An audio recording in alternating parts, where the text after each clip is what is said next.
picture anyway. Yeah, okay.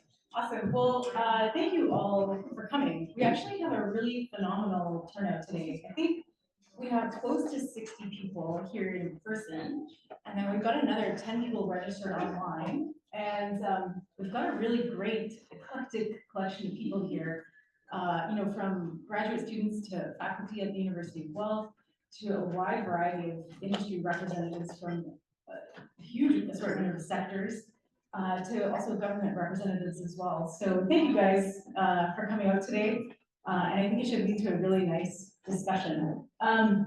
So this is actually our second GRIP roundtable, and GRIP, for the sake of what we're going to talk about today, really stands for Getting Research into Practice, and that spans everything from idea inception, execution of research, to implementation on the farm. So that we're going to have a good variety of speakers covering that span today.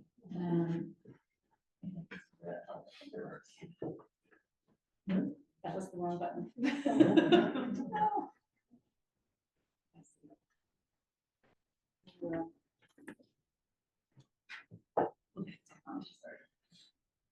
Okay, nope, yeah.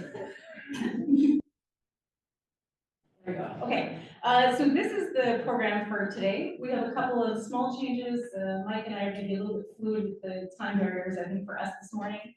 And but we have a great lineup of speakers from Mike McMorris, the CEO of Elora, Steve Roche from ACER Consulting. We've got Terpstra from Ontario Pork, Allison Van Eenennaam. Otherwise, we're going to call her Dr. Van E today, I heard. So we're going to have our presentations this morning, and then we're going to open it up to a panel so we can have a really good discussion about what it takes to do GRIP effectively. We're going to break for lunch, and then in the afternoon, we're actually really excited to deliver to you guys the ALDA Science Communication program, essentially to try to build more skill sets in science communication. So maybe the link between the morning program and the afternoon program might not be entirely clear or evident, but hopefully by the end of my presentation, short presentation, you'll see why we're bringing this afternoon program to you.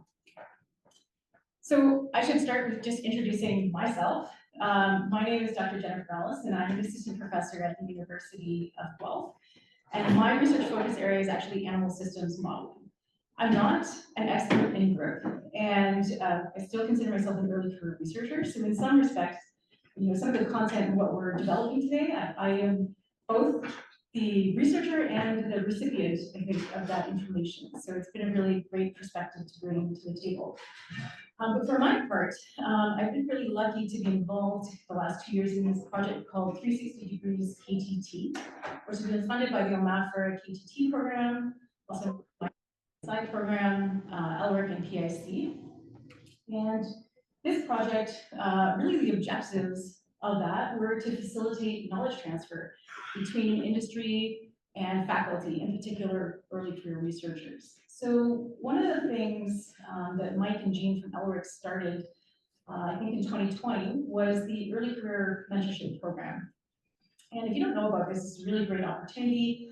I've got one slide kind of summarizing what's in there, but part of this 360 degree KTT project was to continue to develop that program and enhance the content. One of the second objectives was really around developing facilitate knowledge transfer between industry and researchers. And then the third was really this, is getting people together from diverse backgrounds and perspectives to talk about how can we better get research into practice.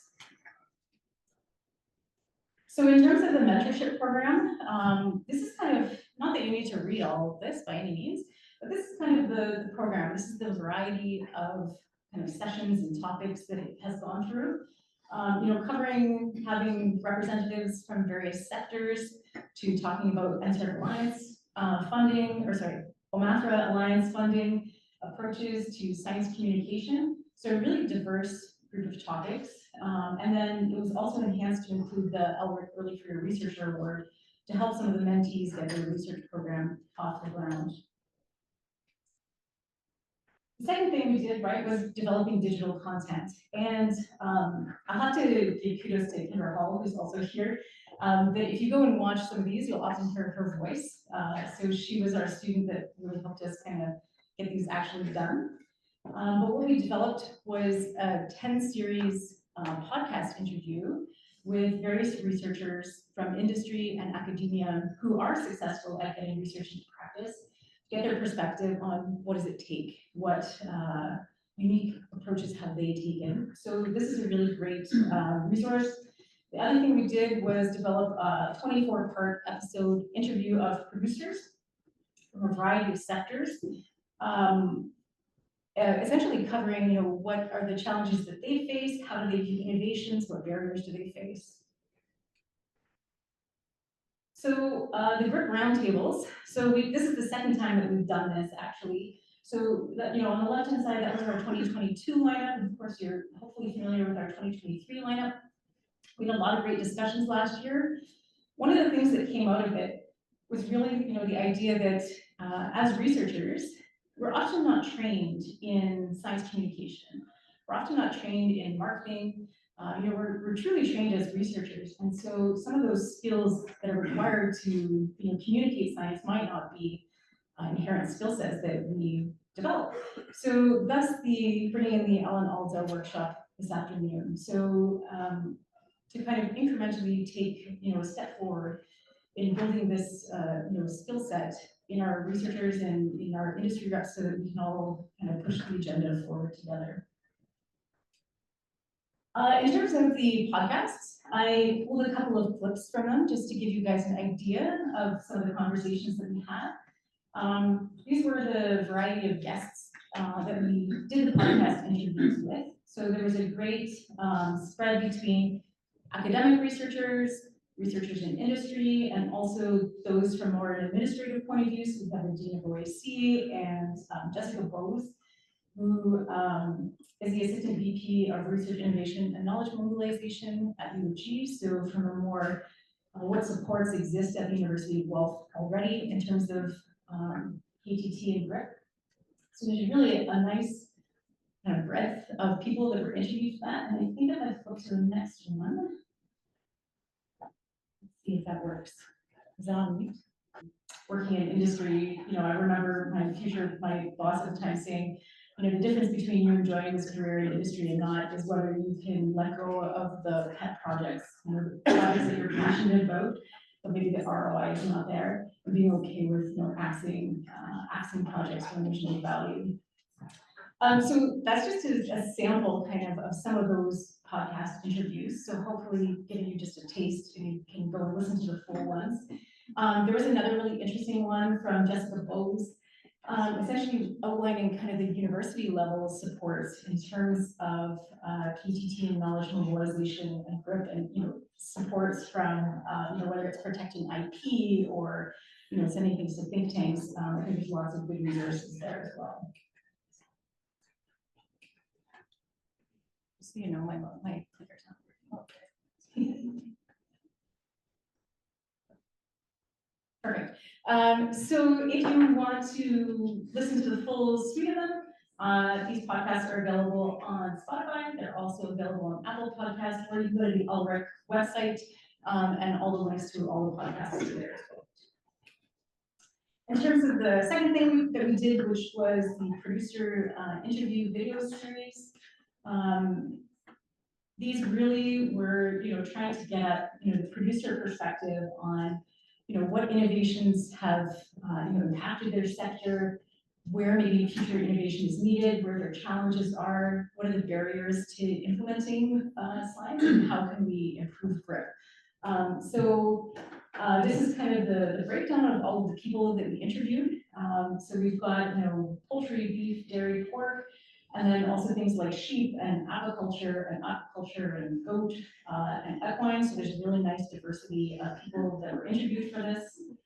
I think there's a couple of really big takeaways that came from those video interviews. One is the importance of effective communication.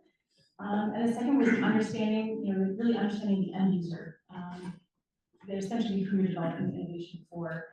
So I did some word clouds because we tried to kind of consolidate some of the conversations that were had in those And in terms of, what challenges do you face when this was asked of people, there's actually a lot of commonality in the answers across sector. Things like the impact of climate change, sustainability, the societal impact or societal perception impact of agriculture with respect to sustainability.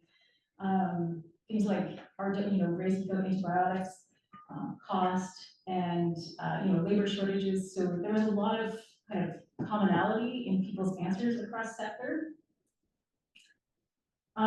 What barriers do you have to GRIP? It was super clear. Cost, ROI, and finances. That came through loud and clear in almost every answer. So I think that this adds an interesting aspect to the conversation we're going to have today, because when we talk about GRIP, I think by and large, those producers that we interviewed, they knew where to get the information from. This was the biggest barrier to implementing that research. So I think that's another piece of the conversation for GRIP today. And the other one, which I pulled out, was kind of their advice to early career researchers. And it really focused around things like going out on farm, talking to producers, asking questions, listening, look and learn, right? That came through there as well. So those producer interviews, they're hosted on the LRIC website. You can also go directly to the LRIC YouTube channel to watch those. They're really worth a watch. So that's it for me to kind of introduce today.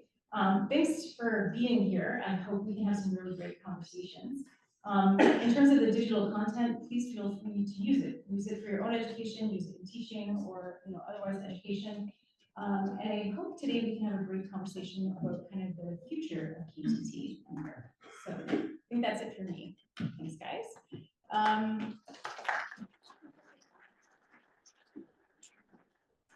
So unless there, I don't know if anybody has any burning questions already, but we're going to have a nice panel after, I think, so we can have the discussion.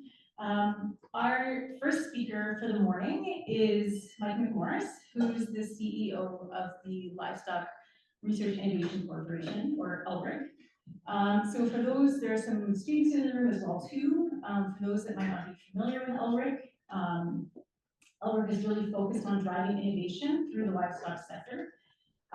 Producer organizations and OMAFers support LRIC as they in turn help to identify emerging issues, research priorities, and cross-commodity opportunities. LRIC works really closely with many organizations, both provincial and national. And as I understand, Mike might be mourning this morning because of the Leafs game last night. So Mike, come on up.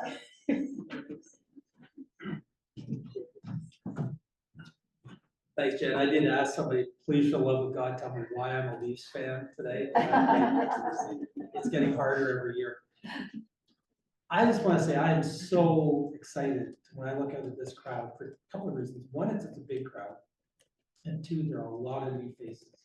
So it's not a bunch of old people like me who carry baggage around extension, tech transfer, and the way it used to be. There's a whole new interest amongst a whole new raft of people. And I think that's so exciting because it's really to your hands that it's going to be, so what is the future for GRIP? So I think that's just amazing. Just a really quick story. I grew up about 3 kilometers from here. If you've been to the beef research station, I grew up across the road. I did my degree in animal science at the University of Guelph. I worked at the research station between years 3 and 4. And at lunch one day, the assistant manager, Charlie Watson, who was about 7 years older, did the same degree, said, if I did it all over again, I wouldn't take animal science. Well, that got my attention because I was just about finishing that degree. I actually laughed. I said, no, I'm serious. What would you take? I'd take psychology. Then I laughed harder. And he said, no, I'm serious. When you get out into the world and you start working, you try to accomplish, everything's about people. And I think that's one thing you always have to remember around GRIP. It really is all about people. So what's the connection between what Jen just said? You've got farmers who have challenges and opportunities. You've got researchers with expertise and ideas. You've got funders that are setting priorities. Unless those people know each other and have a bit of a trust level and understand each other's worlds, it's just not going to work. So, general comment. So I want to talk a bit about seize the moment, because I think today is a moment. Last year's roundtable was really good. Is that good enough for you? Well, okay. Last year's roundtable was really good, but I think it was like teasing the waters. When I look at the mix of people that are here today and online, it's a really eclectic group. I think it's showing a whole new level of interest. I think we're at a moment where we could actually really change the markers. So further, a little bit about my history, and I think it's really important that when you're trying to get across your messages, people understand where you're coming from. So one thing I didn't mention is my first job was at the ministry doing beef extension work. So extensions in my vocabulary is meaning something, it means different things to different people, which we'll come back to. I like this saying because I think people sometimes either ignore history or they get caught up and trapped by it. And I think you have to get out of both of those and recognize it and know where you are because of history, but then focus on moving forward. That picture was taken on my grandfather's farm near Newfoundland, Saskatchewan in 1924. And I like the saying that life can only be understood backwards, but has to be lived forwards. If you just kind of let that noodle around in your brain a bit, it's kind of neat when you think about what that really means. If you look at that picture, for those, anybody here not know what that is? There are a lot of young people. That's a thrashing machine. So basically, you cut the wheat, you bring it on wagons, you fork it into the thrashing machine, which is run by a steam engine. That is about 100 years ago, which to some in the room sounds like a long time. The older you get, the less that sounds like a long time, let me tell you. And I think that perspective on time is another important thing as well. There were about 22 people there, about 20 horses, about 10 wagons, steam engine, the thrashing machine. That's all been replaced basically with that. That's only 100 years. So the change, sometimes when you look backwards, you realize just how much you've changed, that you don't see when you're in the day-to-day and trying to make change going forward. So we've traveled a long and winding road to get here. So I've lived this history, so I'm just going to tell you a little bit about the history, and then you'll understand it, and then move on from it and look forward. But in Ontario, getting research into practice, or as then extension was the word that was used, in the 1990s, and this is just facts, it's not criticizing anybody, it happened worldwide, there was a reduction of publicly funded extension. That's fine, that was just fact, it was the reality of the day. And then as time moved on, gaps were filled by a variety of different players. So today we have a lot of players involved in GRIP, veterinarians, feed manufacturers, you name it. There are a lot of players. There definitely became a language confusion. So some of you will refer to extension and think something. Some of you will refer to KTT and think something. There's actually two definitions of KTT in Canada. They're not that different, but they're different. Knowledge mobilization, ag tech transfer, ag advisory services. Hence, we're trying to get, and I've seen it, where you get in, you spend more time debating the definition of the words than actually what are we trying to accomplish. Hence, we use GRIP. Whether that sticks or not doesn't really matter. It's just forget the words. Just we're trying to get research into practice on farms. On the livestock side of things, which is where Ellis work, we're really lucky in Ontario. We've got a university that's dedicated to agriculture. We've got a ministry that has invested, I think it's about $100 million and probably counting in new livestock research facilities. Like, they're world class. We are really positioned well to make use of that. And that has led us to now. So this is the moment that we've come to. One of the things that ELRIC does is we have an International Research Advisory Committee. We have someone from Australia, two from the UK, one from Alberta, and one from Guelph. And about a year and a half ago, they spent several times, they spent about a year, and they actually got very engaged and produced a report, which is on our website, looking at the the innovation system. So they defined innovation system as funding, research priorities, project management, commercialization, and getting research into practice. And so this visual was created just to try and get across the idea that within that innovation cycle, there isn't one point where GRIP happens. GRIP is a part of that entire cycle. So if a researcher is not connected to industry and understanding their challenges and opportunities, they can't possibly come up with research that resonates with industry. If they don't have some relationships with industry, they can't possibly then know, who do I go to talk to get these into practice. Likewise, it's not all on the researcher. Industry needs to make a point of being very proactive and telling researchers and funders, here are our challenges and opportunities. Come to our farm, which one of the things Elor's looking at doing in the coming years, starting a Dirty Roots program. You want to get on a farm, we think that's really important. Come, we'll help you get out onto a farm. The other thing that's really cool about this moment is that in the last year or so, there have been a number of activities that all relate. They've happened almost on their own, but they have a very similar focus. So we did a survey of faculty, we had 53 responses, and our livestock organizations, Dr. Chowdhury and his group at University of Guelph created a policy brief, and they're looking at, so how is GRIP working in Ontario? Not exclusive to livestock, but certainly livestock is part of it.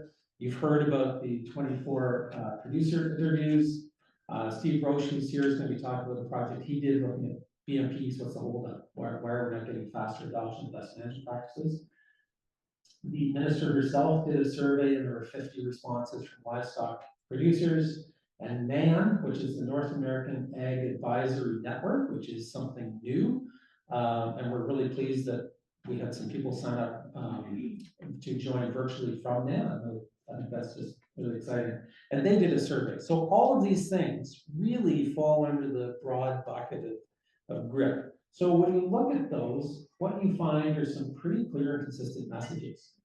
There are a lot of people involved in GRIP, but it's not really well organized, nor is there really a very good plan about how we're implementing it. As private actors started to fill those gaps, remember a few curves back in the row, they followed the money. That's what private consultants do. Well, that meant now we're at a point where sector by sector there are differences because those gaps got filled somewhat differently. Really, really critical point number 3, industry, academia, and government need to collaborate on research priorities and on getting research into practice. There's no easy answer to this. There's no single answer to this, but unless the 3 parties start to work together to find multiple answers, then they're probably bound not to work very well. Researchers need to get on the farms, and farmers need to get more involved. Through our mentorship program, I can tell you, hands down, there is an open door to livestock farms in Ontario. Okay, don't take that literally and walk it into livestock farms, but through us, there's an open door to get any interested researcher into some livestock farms to see, so what is happening? We had a group, and even the research centers themselves, we had a group of from the engineering department. It was large, mostly grad students. It was about 10 or 12 of them, like the Gene Pernod is about that. And it was utterly fascinating to ask. It was probably, I've been on tour there a lot of times. It was hands down the most engaged group touring that livestock research facility because they were viewing from an engineer's eyes. And the questions they were asking, and one of them commented afterwards, there's every discipline of engineering in that research facility. It was a wake-up call to them. There's stuff I could be doing in the livestock sector as an engineer. So it's those connections that can really start to have an impact. An effective GRIP has to take into consideration the sector, the geography, everything. Like it is not a simple thing. So what? Jump down to one of the members on our International Research Advisory Committee loves the phrase, what, so what, now what? And we often spend a lot of time on what. Sometimes we get to so what, but we never really complete it to now what. I'm really hoping that we're moving towards now what on GRIP. And to me, the now what includes, okay, all of those things I mentioned before, plus others that we don't know about, need to start to coalesce, which I think that's why I'm excited about this meeting, because this is starting to coalesce. People are interested in GRIP and have new ideas and new approaches. We need to all collectively be very creative because there are definitely some new ideas needed. And we need to commit. We need to commit some resources, probably above and beyond what is there now. And I say that's probably from academia, government, and industry. There's no one part that's suddenly going to have a lot of money to do this. And we need to have some plans in place. So I'm really hoping that at the end of this, we can start to move that now what and actually seize the moment that I think we have before us today. So with that, I guess we're not taking questions, Jen, right? We'll wait for the panel. Yeah, unless there's a burning question. Okay. Any burning questions? Cool, we'll wait for the panel.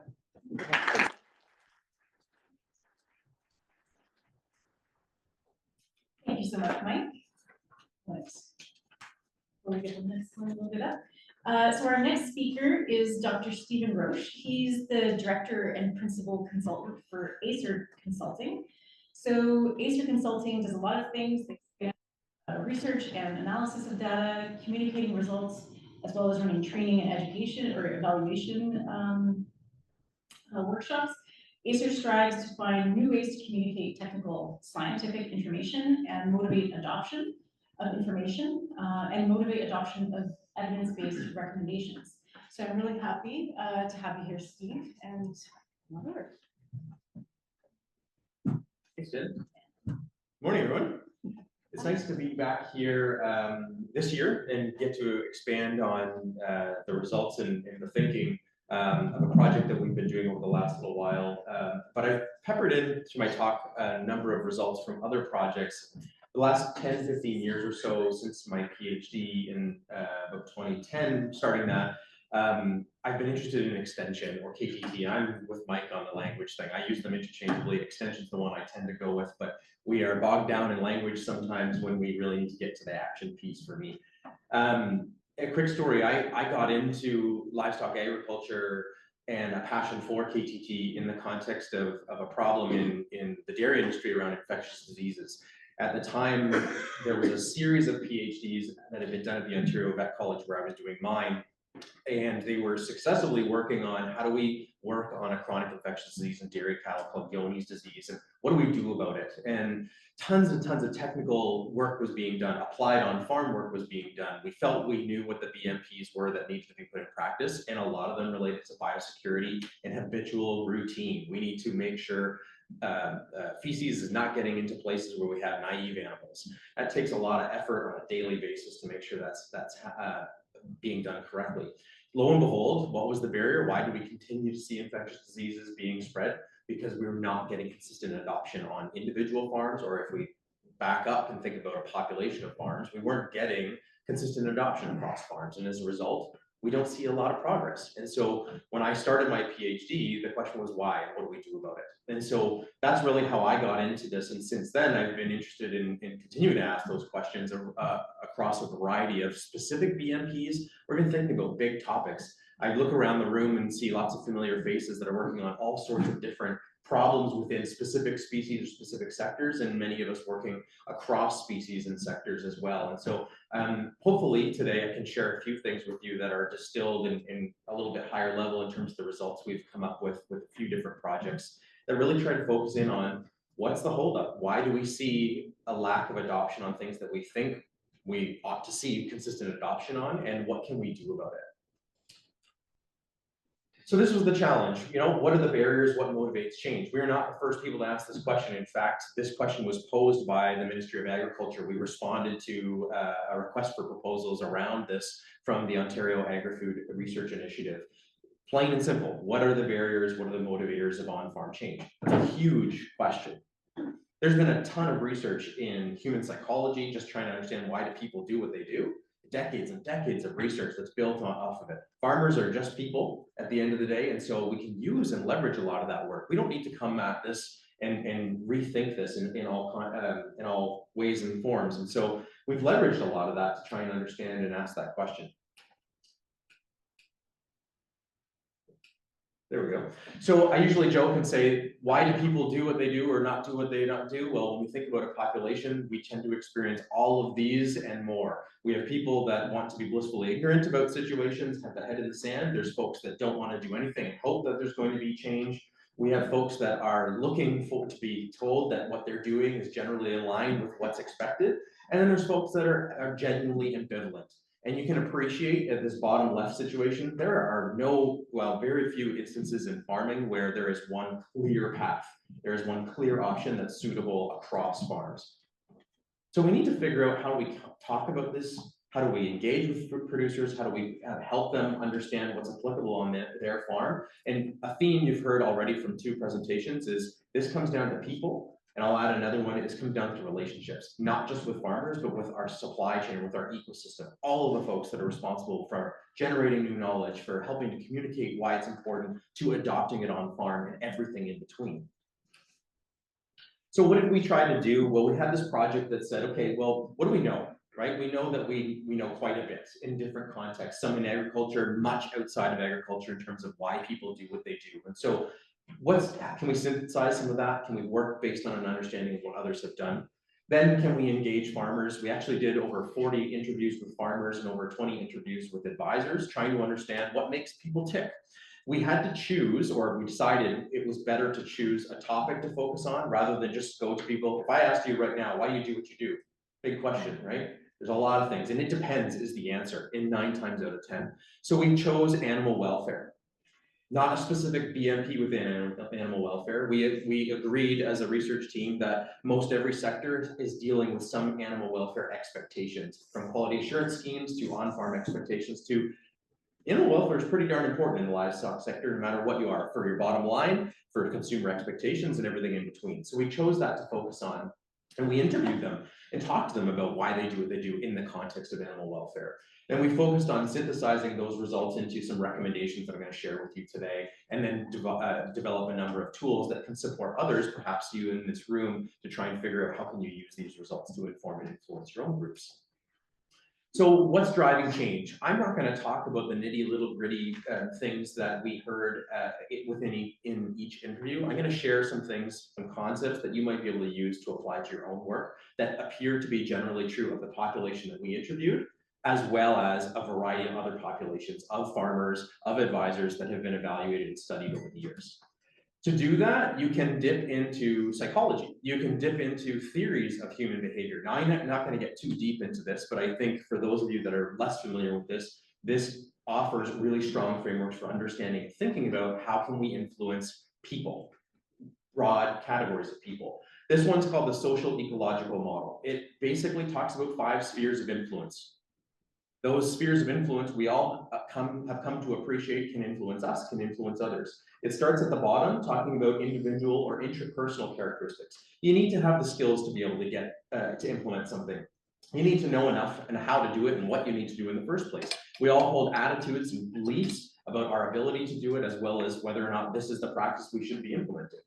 Rise up to the next sphere of influence, interpersonal relationships. What do my peers think? What are the social norms that my individual family members, people I consider important, what do they think and want me to do? Rise up again, what organizations, institutions, what sort of pressure am I receiving from the Dairy Farmers of Ontario if I'm a dairy farmer? What does OMAFRA think about this? What are the expectations of those organizations? And are they there to help me, enforce me, or everything in between? As we go up further, what's the community say? And I don't just mean community of farmers, I mean more broadly, what are the resources out there that establish social norms and expectations? And then rise up further, our final sphere of influence is regulation. What are we being told we must do? All of these things at different levels and to varying degrees influence what we do on farm or what we do in life in general. So let's put this in the context of animal welfare. What we consistently hear, again, we work through the bottom, a farmer's knowledge of whether a specific issue is welfare related, their skills to do something and address it, their resources, so physical resources as well as perceived resources. Do I have the time to deal with this? Do I have enough barn space? If we talk about in the context of the swine industry, a big discussion for a long time have been around the use of gestation crates and space and housing, right? And so there's a variety of interpersonal characteristics that factor into that, but there's a variety of other ones as well. Go up a level. What do other farmers think about? What are they saying? Is this reasonable? Is this practical? Can we do this? Can we afford to do this? What's going to happen to morbidity and mortality? How do we manage this? If we go up further, we have groups like NFAC developing codes of practice, outlining expectations. They're establishing what we'll call social norms in terms of how should the industry be moving forward. And it's not just the codes of practice, we have quality assurance programs that are also aligning expectations. Some cases requirements, in other cases, best recommended practices. Go up further, what's our community of farmer meetings, research extension institutions, and media, what are they telling and establishing as social norms and expectations? And then further animal welfare regulations, which are generally providing minimum required elements on what we need to do around things like transport and slaughter and so on.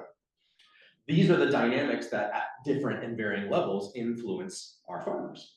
So how do we tap into that? Most research in the space of how do we influence adoption has focused at the farmer level. The vast majority has used models like this as a different theory of behavior change that just focuses on the individual. And it basically says, look, if I want to get a farmer or any individual to adopt a behavior that's going to help prevent health or help prevent disease or improve health, these are the questions subconsciously or consciously people ask themselves. They ask themselves, do I believe I can do this at some level? Then we're talking about self-efficacy. When we talk about whether a farmer considers the problem that you're identifying a threat, they actually ask themselves, consciously or subconsciously, how serious are the consequences of having this issue? How prone am I to the problem in the first place? On the flip side, is this going to be effective? What are the pros and what are the cons? In short, what goes on between our ears is complex. It's not the same on a person-by-person basis. Things change. And so we can generally start to use these kinds of models to understand what our population of producers think. But it takes in-depth understanding of what our producers think to help to formulate what's going to be influential here. One thing that I continue to sort of beat the drum on, it was an aha moment for me years and years ago when I was thinking about our extension strategies, is we still tend to lead with knowledge and information. We tend to hold this in high regard, and we assume that if we give people education or knowledge and we educate them, we provide awareness that, hey, this is the BMP, this is what you ought to be doing. We assume that one, that's going to stick, two, that's going to be prioritized, and three, that they're going to behave rationally. In other words, they're going to say, yeah, that's a good idea, I'm going to adopt that. Yeah, right? I mean, let's be serious. In this room, there's lots of things we know we shouldn't be staying up late, suffering through a Leafs game, drinking too much beer, knowing I got to present the next morning, realizing, geez, there's probably some things I shouldn't be doing here. The reality is there's much more than just knowledge at play in our behavior, and we need to acknowledge that, and we need to realize that just giving people the next meta-analysis on the following topic or establishing this as a requirement in a BMP doesn't mean a lot to producers if they've got other factors going on. From personal factors, we're talking about mental health and wellness more and more these days, to other priorities, other challenges, other issues farmers are dealing with on farm. We make a mistake in assuming that behavior is always going to be based on rational thought around what we care about. So think about people stopping smoking, biosecurity on the farm, washing your hands. We see inconsistent adoption of things that we generally know are good or bad for us. People often require motivation, not information, and providing more information when they already have the knowledge is just perceived as nagging. We know when we break apart what motivates people, that there's a variety of different things that are extrinsically motivating. People doing things to satisfy an external cue, demand, or expectation. And it's not just regulatory. So if we put this in the context of animal welfare, we can do things due to external regulation. We can regulate producers to do things on farm. And they might say, well, yet another set of rules, regulations I need to comply with. But there's a variety of other reasons that we might be able to get people to do things. For example, something called introjection, which is people doing something to avoid guilt or anxiety due to perceived pressure. So a farmer told us, I know I've got to do this to keep up with the industry. This is an expectation that's becoming a norm. Now we can go further along and talk about identification. This is someone that appreciates the value and importance and accepts it. So another said, our industry needs to do this meaning a quality assurance program around animal welfare in order to be viable. It's what consumers expect. So they appreciate this is something that's become a cost of doing business. And further still, something called integration, where we're talking about aligning with personal beliefs and philosophy, and therefore it's important. And so someone's saying, improved animal care at the end of the day results in better and more profitable product for me. It's also important for quality assurance. It's also important for supply chain expectations, but this matters to me. Our producers fit in many of these different buckets depending on what topic we're talking about. So we can't paint everyone with the same brush and use the same tactics to educate, inform, and influence. Another important piece is that when we think about producers and how they react to our outreach efforts, we need to realize that they are not all the same. This is a matrix used by a Dutch research group that we've also used in our work here. And along this sort of horizontal axis, they talk about trust or distrust in external information sources. Along the vertical axis, we talk about whether or not they're open or closed towards information from the external world, so essentially other places. People that are high in trust in external information sources and really open to it, we call proactivists. These are our progressive producers. They highly trust where they're getting it, they know trustworthy sources, and they value and use that information. Go to the flip side, folks that are closed and really don't have a lot of trust tend to be what they've called reclusive traditionalists. Folks that say, if it's not happening on my farm, it's not something that I am coming up with or addressing, then it's not worth doing, I'm questioning it. Then we have folks do-it-yourselfers. These are folks, you hear about the not in my backyard concept. People are talking about it saying, look, this has been shown in data and hard research and field trials around Canada, for example, that this is important. They say, you know what, that's interesting, but I need to see that applied here in order for me to really appreciate whether that's going to work. And then we have folks, the wait and seers. This is the massive middle in some cases, right? They're not the laggard, they're not the progressive folks that are jumping at something too early, adopt something early. They're waiting to see how things go over time. So what do we do about this? Mike nicely laid out the roadmap of where we've come in the 1990s from extension. There was a lot of folks at the time that said decentralizing extension, what I mean by that is not having it universally funded through OMAFRA and having extension agencies all over the countryside to support more one-on-one and build relationships with farmers. They've removed that and said, we're going to more focus on educating intermediaries, advisors, hoof trimmers, nutritionists, veterinarians, others that are meant to share that information on. Well, that sounds good in theory. It also sounds good if we say, let's get all of the researchers who are making and producing all this knowledge to also be responsible for getting it out. Who better to talk about the results than the folks that came up with the results? A few of you are making some interesting faces, and I agree. We're relying a lot on others to do things that, one, aren't always in the job description, and two, they didn't get into research to do research communication in many respects as well.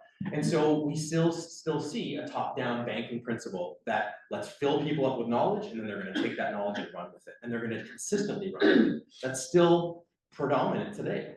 But there was a lot of questioning and saying, this is going to give rise to a private system where there's going to be more demand-driven extension. People are going to pay their veterinarian to come and consult with them, and they're going to provide herd-specific information that they can use. What are the challenges with that? Well, it can remove accountability when there are things that need to be done for a public good, or things that individual producers aren't focused on. Let's talk about antimicrobial stewardship as one. Societally, and in most of livestock and animal agriculture, we talk about the importance of antimicrobial use, but very few farmers are sitting there going, you know what, I really ought to prioritize antimicrobial stewardship right now amongst all of the other things they've got to worry about. Doesn't mean they don't care, it just means that they're not putting it at the top part of their list. So we need to say, well, there's a public good component here. And so the other piece that's important to realize is that demand-driven extension results in inequities and inconsistencies.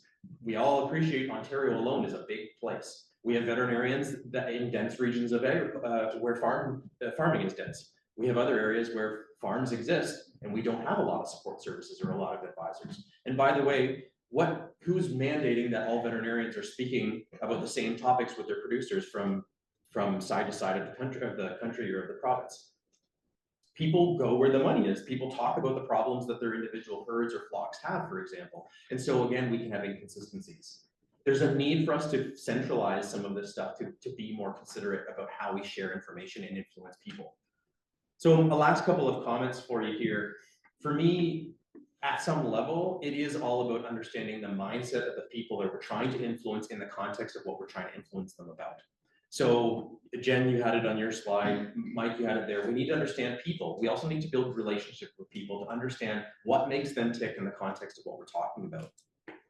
We need to be more effective at and use our resources to broker knowledge, broker relationships. This is what Mike's really getting at between organizations, between individuals, particularly between those that are responsible for building knowledge and co-creating knowledge, ideally, with their end users, and those that are responsible for adopting it. We need to find ways to bridge the gap between researcher and farmer, and Elric is clearly positioning themselves to go down that path. I think it's a really strong one. When we think about the things that are important from a program perspective to make sure we have an influence, we can think about all sorts of different models. This one's called the reset model. It talks about the fact that if we want to influence a population of producers, we can use rules, we can educate them. That is important to a degree. We can use social pressure, social norms, influencers, champions, our progressive farmers talking to others about what is important and why. We can use the bottom line economics, either incentivizing them or identifying opportunities where they're going to gain as a result of change on farm. You see that a lot with animal welfare these days. And tools, specific facilitation tools to make life easier. We can't use a silver bullet to address large scale on-farm change. We need to use a variety of techniques, and this is an interesting approach to kind of guide you towards that. When we looked at this, and actually Mel and I did a project a while back that we looked at this in one context, and we've recently applied that to some of the data we collected through our interviews. What are the pillars of effective programs for influence? These are some of them. Institutional trust. Do our farmers trust who's actually leading and suggesting that these changes need to happen? Who's the partners and what's their history with producers? How do producers perceive them? Lo and behold, when the government tells farmers to do something, they have a different level of trust compared to their own organization. Pedagogy, how are we actually structuring and transferring knowledge? Are we transferring it or are we exchanging it? Is it a one-way or a dialogue? That's an important difference. It's that banking principle all over again. Are we telling farmers more about what they need to be, ought to be doing and the problems on their farm, or are we asking them what kind of problems, solutions they found on farm? Are we developing knowledge and educating them, or are we co-creating it with them? Bridging social capital is really important. What I mean by that is fostering relationships. Again, building and facilitating or brokering relationships where we can share knowledge, particularly when we have a lot of private sector folks that compete, bringing them to the table and facilitating a conversation to allow information to share and disseminate. Tools and resources, there's a variety of them, and I wanted to show you something. This is back from my PhD. I asked 200 dairy farmers what their preferred sources of information were for getting new information about biosecurity and infectious disease. I gave them a whole list of options from scientific journals to their veterinarians, and I asked them to rank them from 1 being most useful to 7 being least useful. 68% of the farmers told us that vets were their go-to, their preferred information source. Makes sense in the context here. There's 5% that said that they were the last place they go. The point is, and this is busy, the point of this is to say, not everyone trusts the same source of information. Not everyone has the same relationships with the same type of individuals. We need to appreciate that. I usually call it the buckshot approach. We need to use the same type of messages through a variety of different means to actually disseminate something through to our population of farmers. So we need to use all of the above, the podcasts that were shared. We need to use the traditional fact sheets, lay publications, on-farm events, getting engaged with individuals. All of those have a place. And the last piece is messaging. We need to really think about messaging that's built on farmers' existing level of knowledge, not assuming we need to start from the base, working from where they're at, which means we need to understand where they're at. And ideally framing messaging that's coming from producers in the first place, engaging them and involving them in projects from the get-go. And then moving forward, framing it around their mindset and having proper tone. My take-home messages is that we really do, I think, need to think a little bit bigger about adoption and influence. There are a variety of different programs, projects, and resources out there to do that. I've shared a couple of them here. Our job is to better understand our audience and then work through those spheres of influence to think about how we can influence and what might be driving thinking and change on farm. Mindset is going to be drivers of individual behavior, so we need to understand that. And we need to build and foster relationships and ideally broker knowledge. I think relationships at the end of the day is a lot of what we're talking about here. There are many foundational principles that we can work with and we can use to improve our chances of success. I've shared some, and our work is for sure building on the blocks of many others. And so those are my thoughts and pass some of the take-home messages. Thanks very much for your time, and I guess we'll have questions afterwards.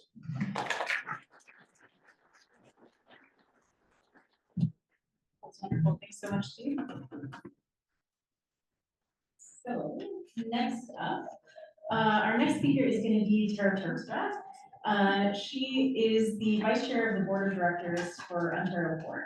The board of directors is responsible for strategic policy development, advocacy and government relations across a wide variety of issues that impact Ontario's pork industry.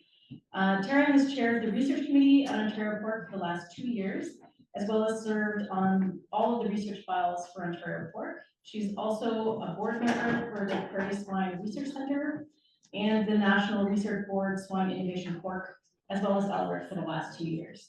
So Tara, if you want to come on.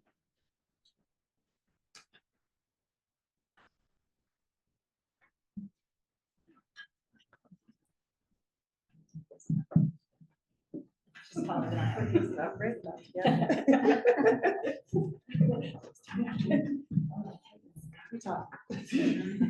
Okay, which button do I press? That's nice. Alright. So today I'm going to give you a producer perspective from the Ontario pork industry. And now that I listened to Steve, you're actually listening to a producer that is actually a pro-activist. So I sit in that box. There are a lot of producers in our industry that do not sit in that box. So we face our own challenges within our organization. So this is our operation. In 2015, my husband and we built a state-of-the-art heat recovery ventilation sow barn to the new pig code, which came out in 2014. Before we built, however, looking for innovation and technology was really difficult to find in Ontario. So we ended up looking to the US and to Europe to see what we could find when it came to building a new swine research facility. So this is us. So we are people. We are family farmers. So we have a 400 sow farrow to finish operation, and our sows are loose housed. So for those of you that don't know that, that means they walk around in big, large pens and they're very social. We are also a farrow to finish operation. So if you don't understand that, it means that we raise all of our hogs to market. We raise our livestock, raised without antibiotics.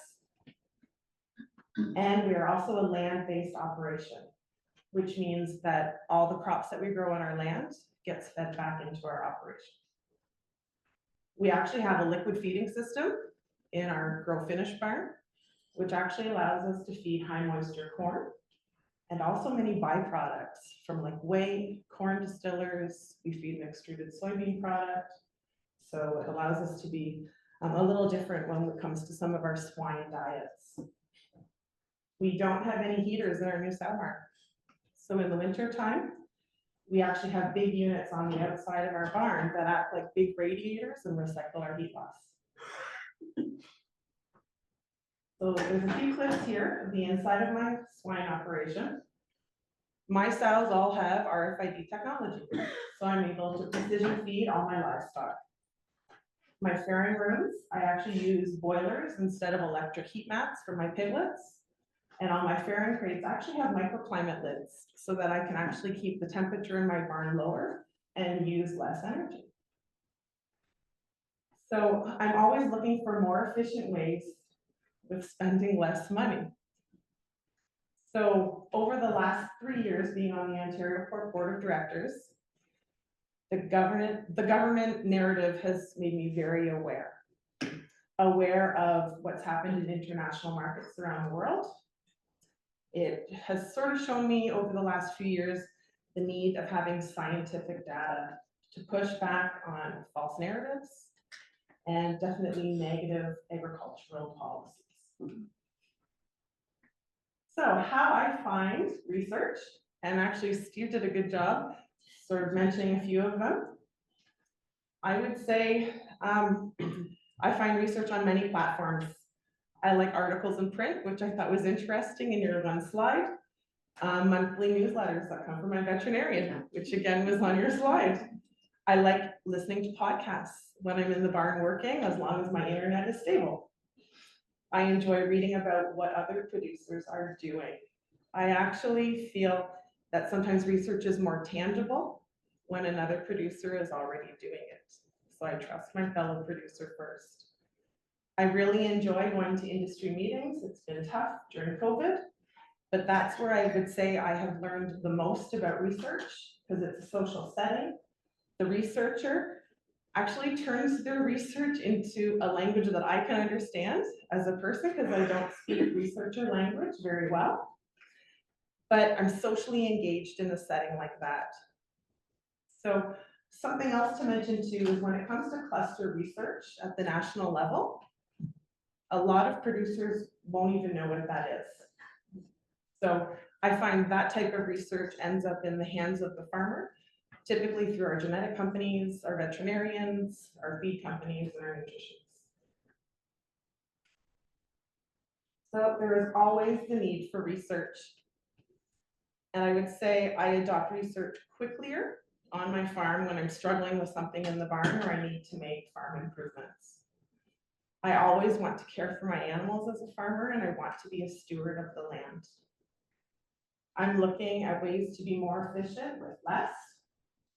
As an independent producer, I always want to save money on farm. And now that I've been serving on the board, the government narrative has made me very aware. Definitely seeing what has happened in other markets, I definitely want to push back. So I want to work closer with researchers to solve my problems rather than have policy come down on me. So how I apply research on my farm? Very, very carefully.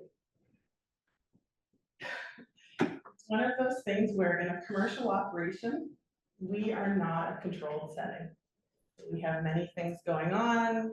The health status of my herd might be different than the triple negative status in a research facility where the research is conducted. It can sometimes present additional challenges. What I have to do too is I will make one change. So only one variable will change when I try research on the farm. And I have to try it for a longer period of time because I feel like I have more variables that affect me in the farm. I will actually check to see if my results are close to what the researcher's results were before I adopt any sort of research on farm. I always have to evaluate it and see if the increased cost, because it typically is an increased cost, if it outweighs the results and my time that I see on farm. I also need to make sure that my employees can also understand and make the change as well. And if the research does work, I will turn it into a best management practice on my farm and continue to do it. In the past, I have tried different on-farm research and have had little impact or improvement within my operations, so I have not adopted that research. I'm always looking for the measurable outcomes within my operation, especially being a family farm. And I will understand too that I know I have tried different things, and I think there are a lot of producers that do like to make little changes on their farms, but to adopt an entire practice does present challenges. So I just want to let you know that within Ontario Pork, producers do support research. They always have, and they always will. Pork producers in Ontario do dedicate funds annually, and a portion of the funds go to our national research cluster and to other external partners, which are seen there. The remainder of the research funds, those are decided by a research committee made up of producers. So they come together every year. They are accountable to the producer base in Ontario, and they're looking to provide value to our swine industry. So this is our current research process at Ontario Pork. Every July, we look for letters of intent. The research committee meets. They go ahead, those that they feel are good LOIs, they will request a full proposal. The researchers will come in and they will describe their projects, and then the research committee will recommend those projects to the board for funding. So at Ontario Pork, we definitely understand there are challenges, even with our own industry, on knowledge transfer, or do you want to call it KTT, or Mike is calling it GRIP, getting research into practice. And then I've heard knowledge mobilization, and the impact of that research. So yes, the language is a little fuzzy when it comes down to the farmer. But you need to understand that there is an entrepreneurial culture within farmers. We're all families, and we all have our own independent operations. So we are very different, even just within our own industry. Researchers should remember who the end user is and how the producer will adopt that research. It's definitely, like you said, Steve, the mindset to influence change, and how do you motivate the producer base? I believe that we do need some out-of-the-box thinking. Sometimes I wonder, is there the potential for on-farm demonstration with some of the research projects, and how do we create more adoption? I am a producer that likes to share my challenges and opportunities with other producers. I'm definitely an early adopter, and I'm constantly thinking, being the research chair, how do we get the benefits of research on farm?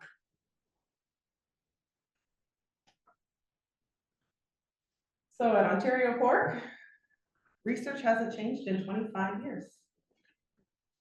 I'm making some change. So the board is now looking at alternative ways to add value to the producer. We are looking at ways to take a proactive approach, to be able to change how we look at research, and we're looking at setting annual priorities. I do believe that there is a need for industry to work closer with academia. I feel that there's also the need for continuous education about the commercial swine industry, and we need to share that with both OMAFRA and researchers so we can minimize that disconnect at the farm level. Ontario Pork does understand that more work does need to be done, and we're definitely evaluating how research is conducted. So right now, Ontario Pork has now developed a priority setting committee that has just met recently, and we were fortunate to have Mike facilitate that meeting for us.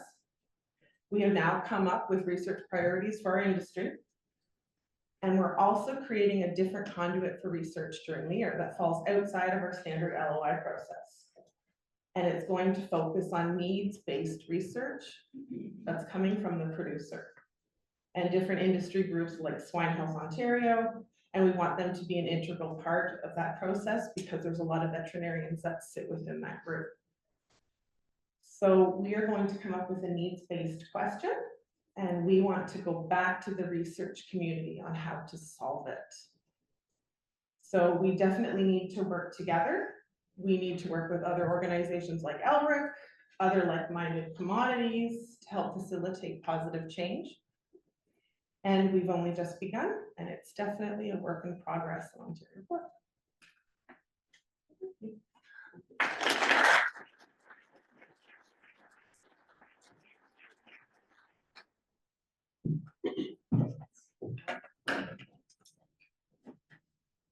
Thank you, Tara. That was wonderful. Well, we're getting a little bit our last speaker and keynote speaker for the morning is actually Dr. Allison Van Eenennaam. She's an extension specialist, and her lab is the Animal Biotechnology and Genomics lab at UC Davis, where the mission for her lab is to provide research and education on the use of animal genomics and biotechnology in livestock production systems. She's served on national committees such as the USDA National Advisory Committee on Biotechnology in the 21st century, and she's been awarded a number of awards, including the 2014 Borland Cast Communication Award. She also writes a blog called the BioBeef blog. So we're really happy to have Allison here to give us yet again a different perspective on GRIP KTT extension. So come on. Thank you for inviting me here, and it's a pleasure to have this opportunity to present a little bit of a different program that I run at UC Davis, and I'm going to talk about my experiences, especially it's great to see an audience of young people, a little bit about my experiences and why I became an extension professional, and my experience in trying to get research integrated with my extension program. And really, I don't claim to be an expert in this field. I just have bumbled into it as just a happenstance, really. And so without further ado, I will hopefully go to the next slide, which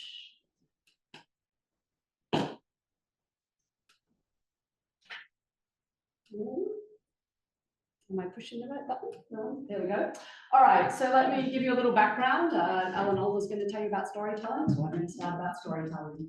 I did a Bachelor of Agricultural Science. You've probably gathered I'm not Californian by now. I was born in Australia and was attracted to agricultural science, actually as a result of Norman Borlaug and his advances in plant breeding, and that attracted me into the whole concept of actually trying to produce food, which was not very controversial in Australia when I started it. I'm not sure when agriculture became controversial or when animal agriculture became controversial, but at the time it was not.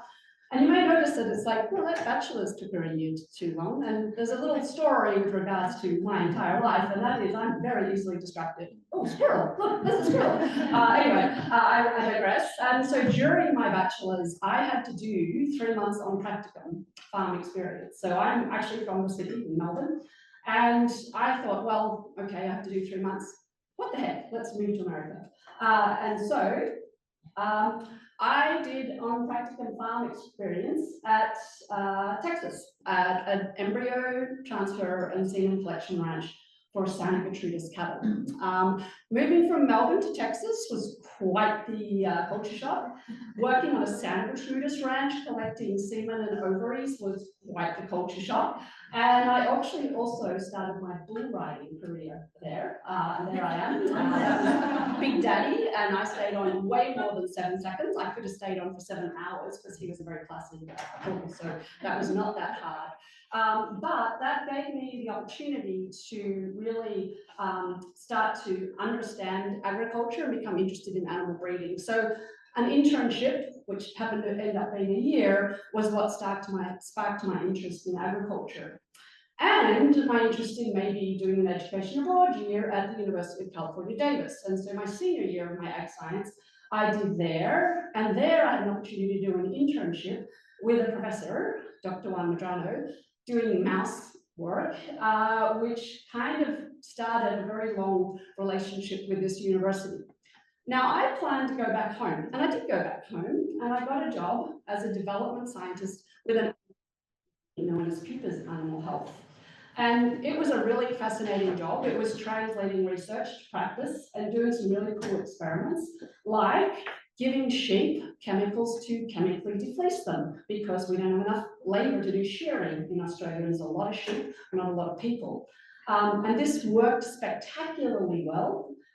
A little bit too well, because the fleece fell off in the pasture, and then we had these little naked pink guys out in the middle of solar radiation city, which is Australia, and we had to bring them in the shearing shed for 2 months. So worked great, just not very practical, because it looked like it had snowed in central New South Wales, where the fleece had all fallen off.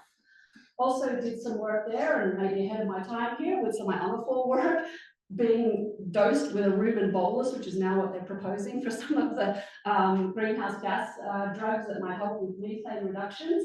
And I really enjoyed that, and I was excited to present my results to the group and the research section there. And this will date me a little bit.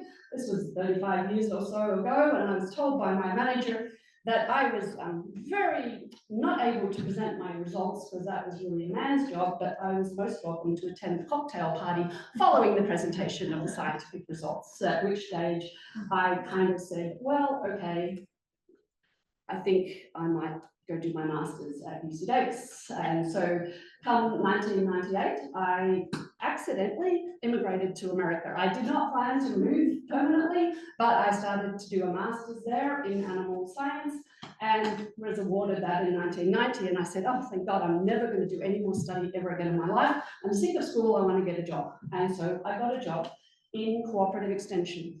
And that is the land grant, basically research to producer mechanism that exists in the United States, where you're kind of embedded in the university system taking research to producers. And that 3 years was really helpful in learning agriculture in America and dairy systems and beef systems. And so I did that for 3 years, and then I realized that I wasn't going to really able to control my own destiny there. I probably needed to go back to school and get a PhD. And so I did that. And again, with Dr. Medrano, got my PhD in '97. And then I was interested in trying to get a job in industry because I was never going to go back to the university and have to study anymore because I'm finally done with my PhD. And as it happened at the time when I graduated, there was a small startup company in Davis known as Celgene, which was bringing the first genetically engineered tomato, whichever you like, to market. And so I was there during the commercialization of the Flavor Saver tomato as a research scientist, again, back in industry. And that was a really fascinating experience. But then I started to see a little bit of a pushback on genetic engineering, which I would never have predicted. And in fact, we sold this in Davis and you couldn't keep them on the shelves because people were curious about the science. It was not kind of a negative thing at that time. During that period, I also happened to pop out a couple of kids. And then finally, in 2002, there was this amazing job opportunity that was actually spurred by the pushback and the anti-GMO sentiment around RBST, where they opened a position that was an extension specialist in animal genomics and biotechnology, which I fell into, applied for, got the job. But you might notice it's taken me 20 years to start my first job, really. And I think that was not by design, but the job that I ended up getting was really well suited to my background and interests. And so my position is as an extension specialist or a professor of cooperative extension, we're now called. And most of my job is research, outreach and extension. And I'll just have a look at what my job description says I'm meant to do. And that is establish linkages and interact with the animal industries of the state of California, including the emerging animal biotech industry, and support the county researchers and extension staff as they deal with some of these topic matters, and develop unbiased educational resources on genetic engineering. It was pretty ahead of its time, like we hadn't even really had the big debates around genetically engineered phytase pigs and the aqua advantage salmon and all of the debates that came the next 20 years. And that's really what I have spent a lot of my time doing during those 20 years. And so if I look at kind of my original outreach plans as I started this job 20 years ago, it was how to apply genomics and biotechnology in real world situations. Like how would a producer use these tools to make money? Because really that's where the translation comes.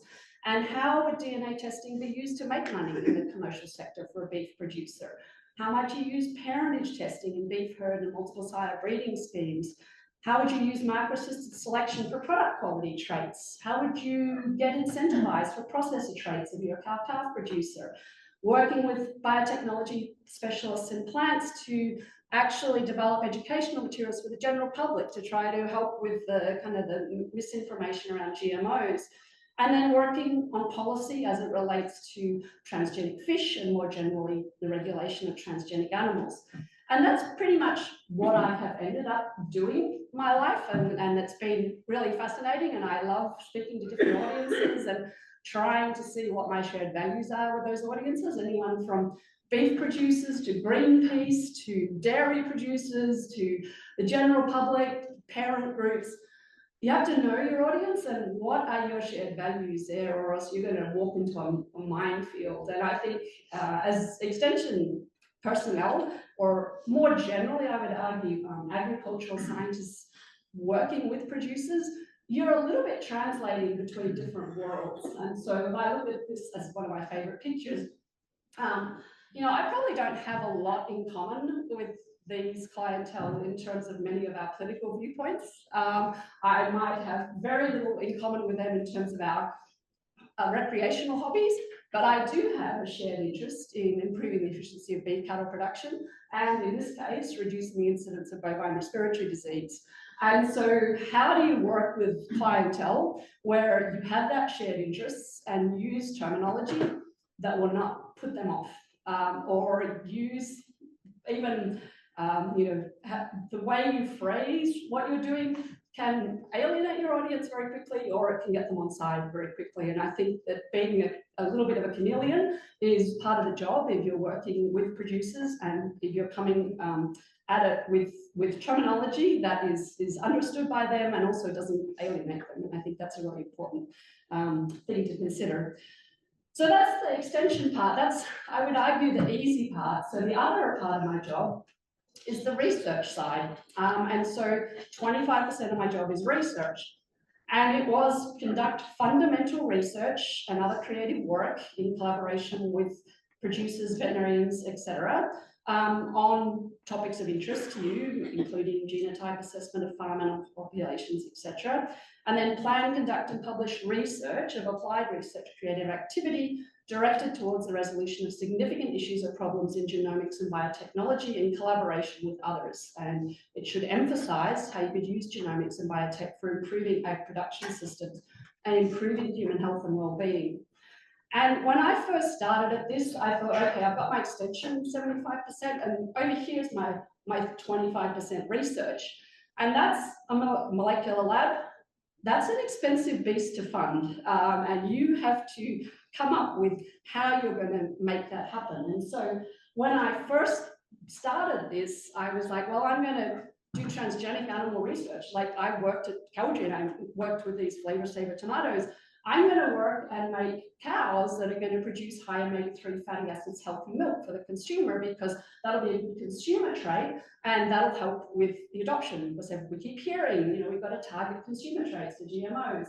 And I'm going to work on methods to help with the containment of genetically engineered organisms like the Aqua Advantage salmon that was developed. What country was that in? Canada, was it? Yeah, Canada. So really kind of applied problems. But that type of funding is a really different beast to the type of funding that you might get for extension. And so I have listed here my grant review from a project I submitted to make genetically engineered cattle that produced high omega-3 fatty acids in their milk. And what was interesting, if you look at this review, is great science, sounds awesome, but whilst it might be putting the cart before the horse, this proposal hasn't mentioned the problems with acceptance of transgenic food products.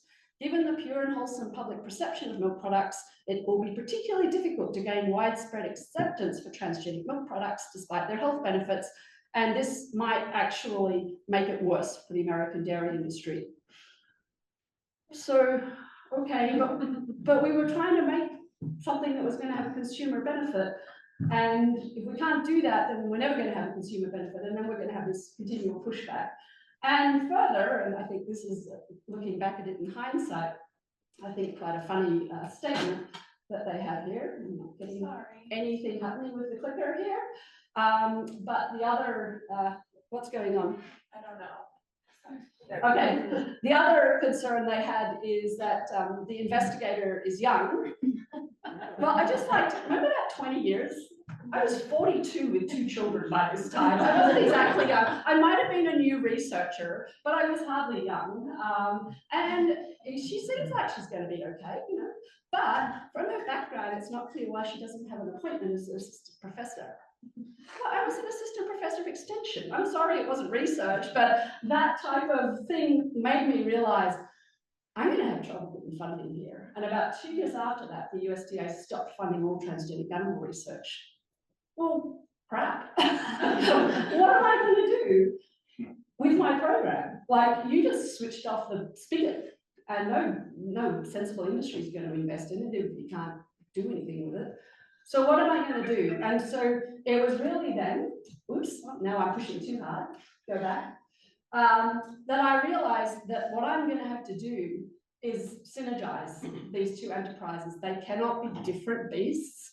They have to work together. So in other words, my research is going to have to work with translational application such that I can then use it in my outreach program, because I can't be 2 people and I can't separately fund this beast if I have most of my time getting put towards this beast. So I'm going to just give you an example of some translational research that has been, I think, successful, and kind of how that was structured as different from applying for a USDA grant and doing an individual lab research. And so I'm going to talk about a project that we did with a large company known as Simplot, which I'm not sure if you guys are familiar with them. That's a picture of their feedlot up in Idaho. So they manage over 12 ranches with more than 30,000 mother cows in Idaho, Nevada, Oregon, and Washington. Their ranch holdings is about double the size of Delaware and is amongst the largest in the country. It's the only company that's top 10 nationwide for both cow, calf, and feedlot capacity. And they have 2 feedlots, one in Grandview that you see here with a one-time capacity of 150,000, and another one in Pasco, Washington. And recently they built a kill plant. And they were a company that was interested in how they could use genomics to do genomic selection in their own Charolais terminal sire system. And you can see their feedlot here. I'm sure that's pointed. Oops, that's not what I'm going to do. In the background on the grass there's a group of white cattle. That's their Charolais terminal sires. And so what I'm going to describe is a multi-year project where my lab and students joined with Simplot and GeneSeq to provide discounted genotyping analyses. And Mike McNeil, who had retired from the Agricultural Research Service, he's a quantitative geneticist who put together their breeding program, how we all worked together to try to implement the use of genetic testing to develop genomic prediction equations on that particular enterprise, which I admit is the low-hanging fruit because it's a vertically integrated system where they retain ownership effectively the whole way through the chain, and they get the value from any investment made in genetic improvement, which is the best of all worlds and the easiest to make this type of thing happen. So we were involved in a project where we were trying to develop prediction equations for the bulls that were going to sire these, what are called smokies. So smoky terminal calves that have come from a Charolais sire over the top of a Hereford Angus crossbred mix, which is what their mother cows are. That's how you're meant to do it, crossbreeding, all that good stuff we learned in basic genetics. And so what they were interested in developing was a genomically enhanced EBV using data collected from the commercial calves in their feedlot, because they have, at the time, grow safe systems, and they were able to collect all that data and then look at the cost benefit of incorporating genomics in their seed stock selection for the enterprise that then derives the value from their economically relevant traits, and have a look at what other opportunities there might be for deriving value from this information they're collecting. When you've got all the information in-house, you can maybe think of ways you might use this data that doesn't exist perhaps for the existing beef supply chain, where you don't necessarily get all the pieces of data, or sometimes you don't get any data depending on which sector you're in. So that was the kind of the overall objective. And so we collected data on that ranch from the purebred Charolais bulls, and the data that we collected are all listed up there, and also the crossbred calves that were finished in the feedlot. So all in total, we were doing about 10,000 animals. And this was back in 2013. And nowadays, this might not sound that amazing, but nobody had yet done this. We still hadn't developed single step method. We were still trying to, we were still dealing with, well, do we need 100 SNPs for parentage analysis or 1,000? And there were a lot of simple questions that hadn't yet been answered. And basically, we worked to gather all this information.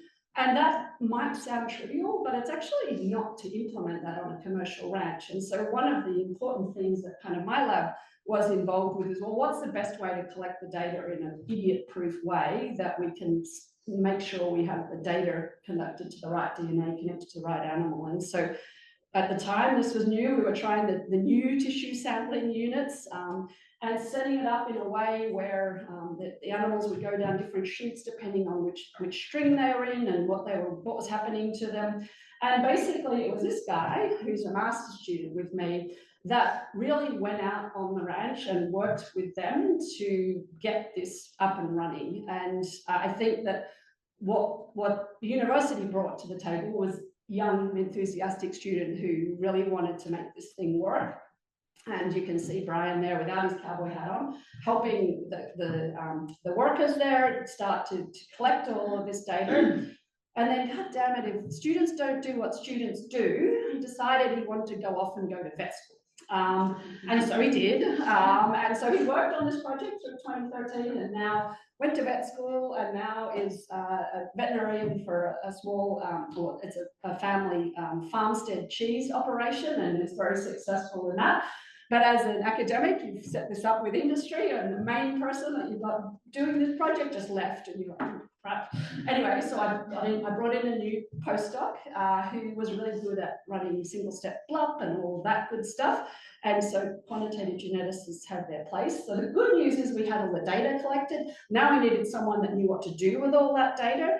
And so I was able to bring in Justin Buchanan, and he was able to basically use that data to develop prediction equations that he then published. And I think this is an important thing for academics to look at. This is his Google profile page of Google. And you can see that the top one there, the most recent publication that's listed there, is actually the economic analysis that we did for Simplot.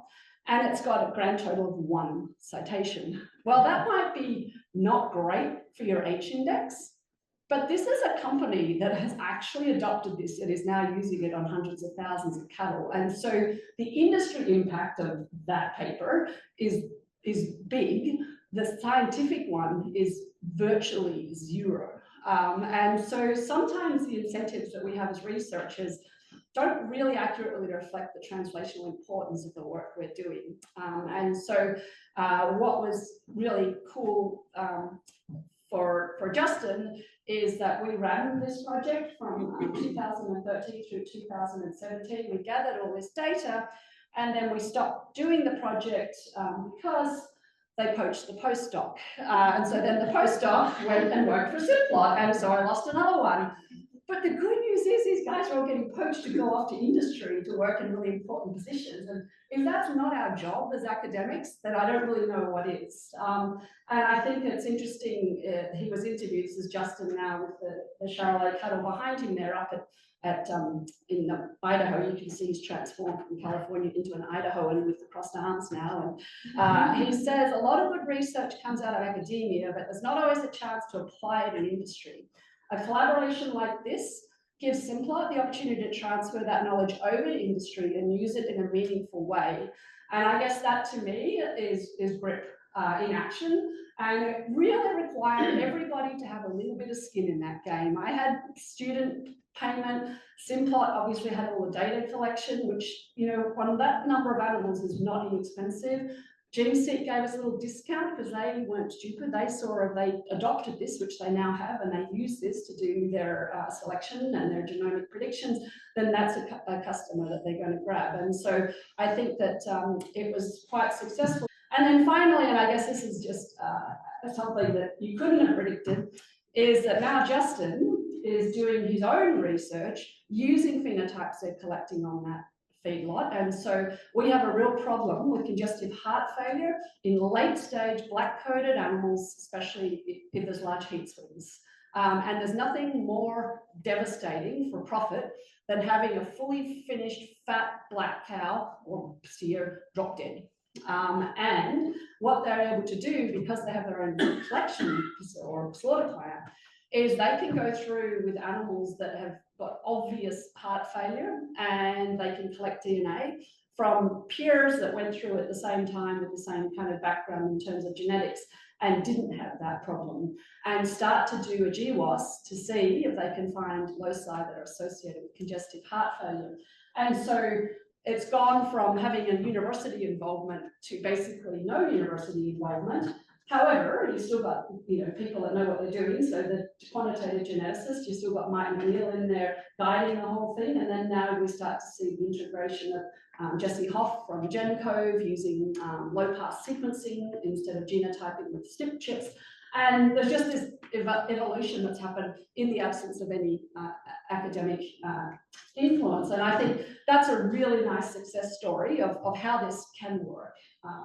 And so I spent a lot of time on the boys. I will touch a little bit on the girls that I have been lucky to mentor, and I'll just give you an example of a couple of master's students that started back in 2016. So in the middle there is Lindsay Upperman, who went on to do a PhD, and now she's the Director of Breed Improvement for the Red Angus Association. And then I spent a little time on Macy Mueller, who is a little bit of a rock star in my book. So she came to the lab in 2016 and did both a master's and a PhD, and she's just finishing up her PhD now.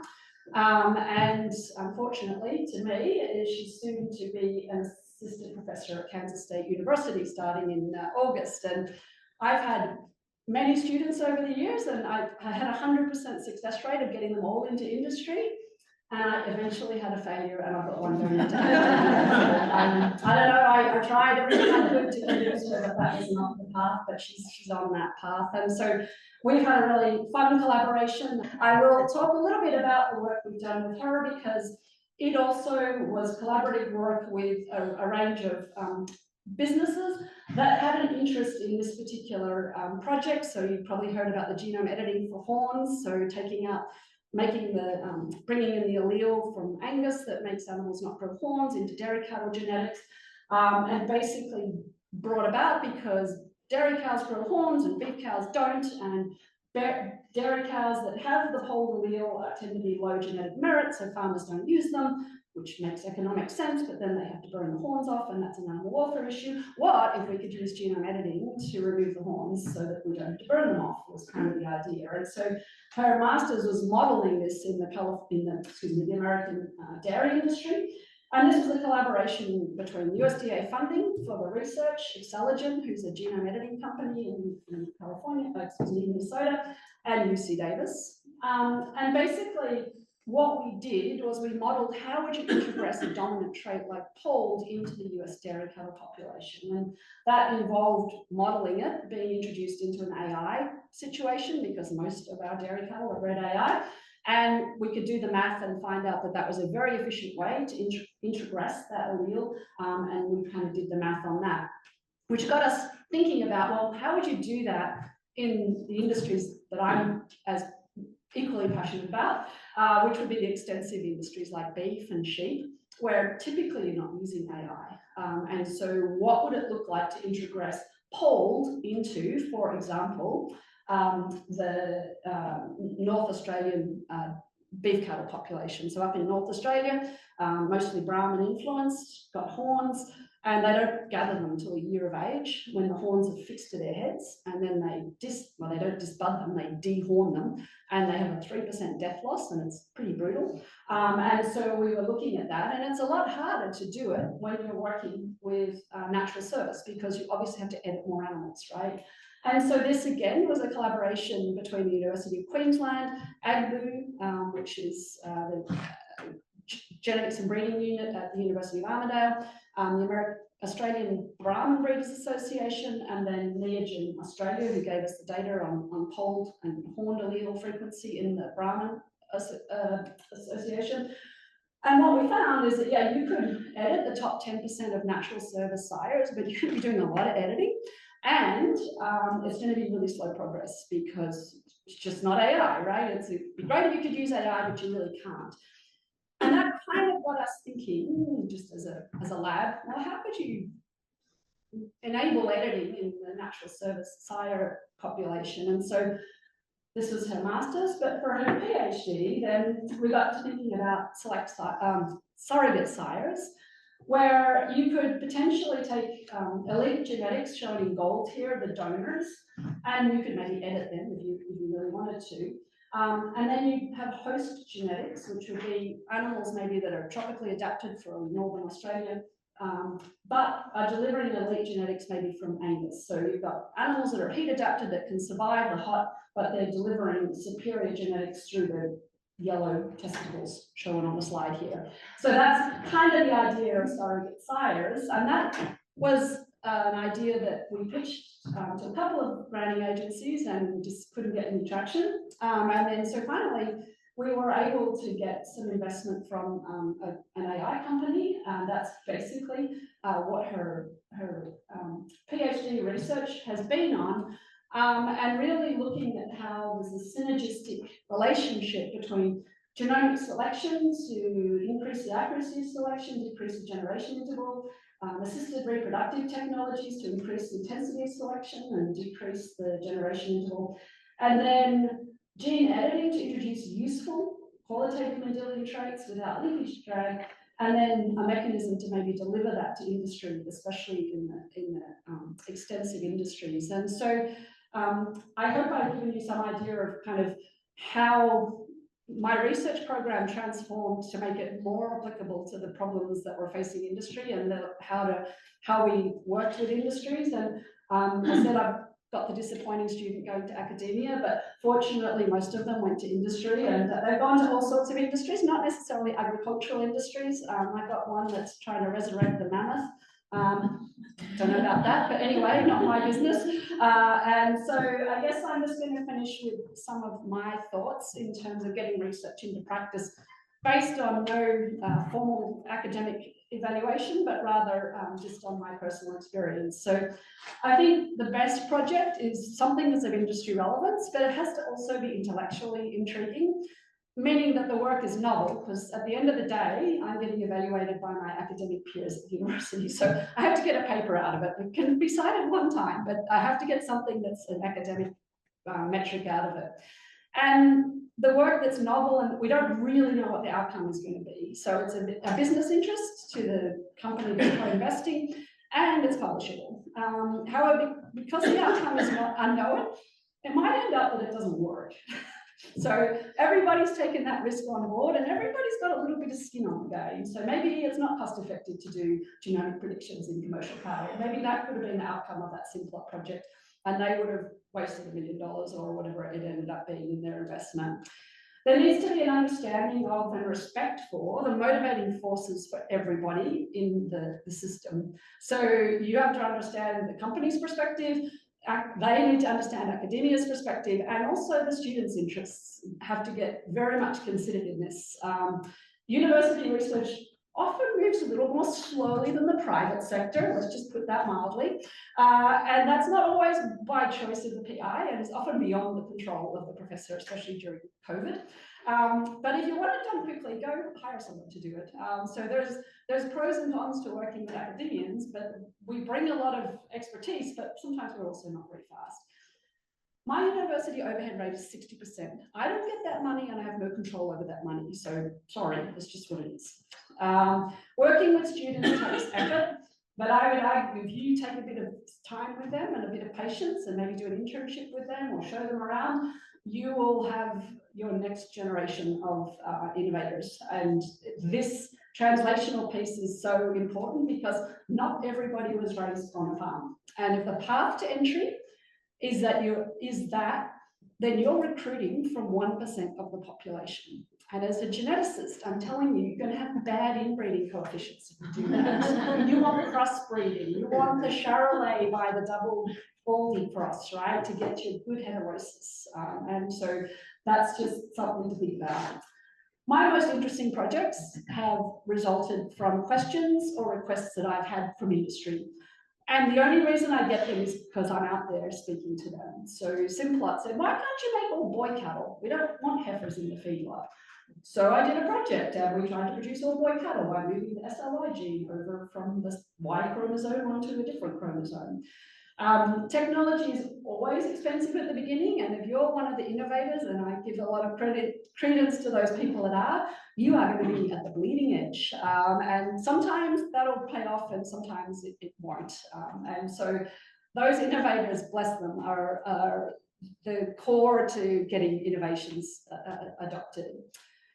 The result, you've got to feed back to the people you're working with. So if you get co-investment and then they never hear from you again and they don't know what the outcome of that research was, whether it was successful, unsuccessful, they're not going to collaborate with you again. And so communicating back in a way that's informative, useful and comprehensible to the people you're working with is I mean, it's kind of a no-brainer, but don't forget to do it. I didn't mention these because positive situation, I've been in some really bad collaborations. And at the end of the day, there was just a culture mismatch with the group that was involved. There wasn't a respect for the motivations for all of the parties involved. And so I think make sure your tribe plays nicely together, and it should be fun. Like, you should have a good time doing these collaborations. Translation takes time, except when it doesn't. And I find that cost-effective innovations like genomic testing in dairy heifers, sex semen, and beef on dairy took off almost virtually unaided. I mean, beef on dairy, which for those of you, maybe I've used the term without explaining it, is using beef semen on dairy animals that need to get pregnant but are not needed for the replacement heifer that they're going to generate, because you've got better animals that are going to produce your replacement heifers. So maybe 30% are getting really elite dairy semen. The bottom 70%, they can get either beef embryos or beef semen and get an F1 that's sired by an Angus or whatever. That's going to be a better animal for the beef market than the otherwise what would have been a Holstein heifer or bull that would have been produced using conventional semen. So sex semen and genomic selection has enabled this innovation in this bottom 70% of the dairy herd to produce much better animals, and I would argue much more sustainably than we could do before those technologies were adopted. And the switched on producers had adopted that, maybe with, maybe there's semen salesmen in the background that are working with them on all of this. That happened almost before I even knew it had happened. And the feedlots now are so much beef on dairy, it's unbelievable. And the adoption pathway for new technologies, I think several of the previous speakers have said this, differs amongst different operations. And so not everybody's going to adopt it. And I think one of the most important things is tolerance for risk. And smaller producers particularly are going to be a lot more, in general, cost averse and risk intolerant because they've got less opportunity for failure to some extent. And do they trust you? Have you established your reputation? And I got to say, it takes a long time. I'm almost 60 and I'm almost there, right? So I'm going to retire and that'll be the day they trust me. But unfortunately, a lot of technologies are not scale neutral. There is a size component to it, and so that's just a fact. But not all of them are. And I think this is my last slide, and I think it's a kind of an interesting one, and that's the flow of adopters moving through kind of different stages of adoption. And this is as it relates to body condition scoring amongst pastoral farmers in New Zealand. And this is a technology that's pretty much scale neutral, right? Because anyone can do this. You don't need any sophisticated equipment. But I think it kind of breaks down the different blocks of people. So 96%, oh yeah, I've heard of it. 4%, I don't know where they are, just like, not happening. Okay, you're never going to touch those guys at the bottom, right? So then you've got your 96%. So we'll give it a bit of a try and see if it works. So I think they were in the top left square of the I want to test it myself kind of people. And they give it a try, and then some of them are like, that works great on my situation, and moves up into the constant or increased use for more than 5 years. Some started without a trial. Oh, sounds good. I see Joe Blow's doing it. I'm just going to use it. And then some of them use it. Some of them fall off and don't want to use it for whatever reason. That's fine. And so who are we trying to reach here?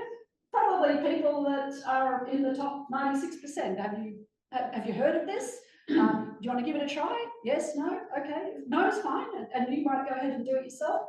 But I think there's all of this going on all the time. And the important thing is trying to at least have aware, and then they will make their decision based on where they kind of fit on all of that. And I guess sometimes I wonder how much time we should spend on the recalcitrant conservatives or whatever, I forget exactly the term, and it just reminds me a little bit of most technologies is you kind of have the very pro and the very con, and the bulk of the people are in the middle there, and to me that's where I think we have the opportunity for translation is for people that haven't got a strong decision yet and are still weighing their options, and that's where perhaps we can provide information to help them with their decision as to where on this little tree they're going to go.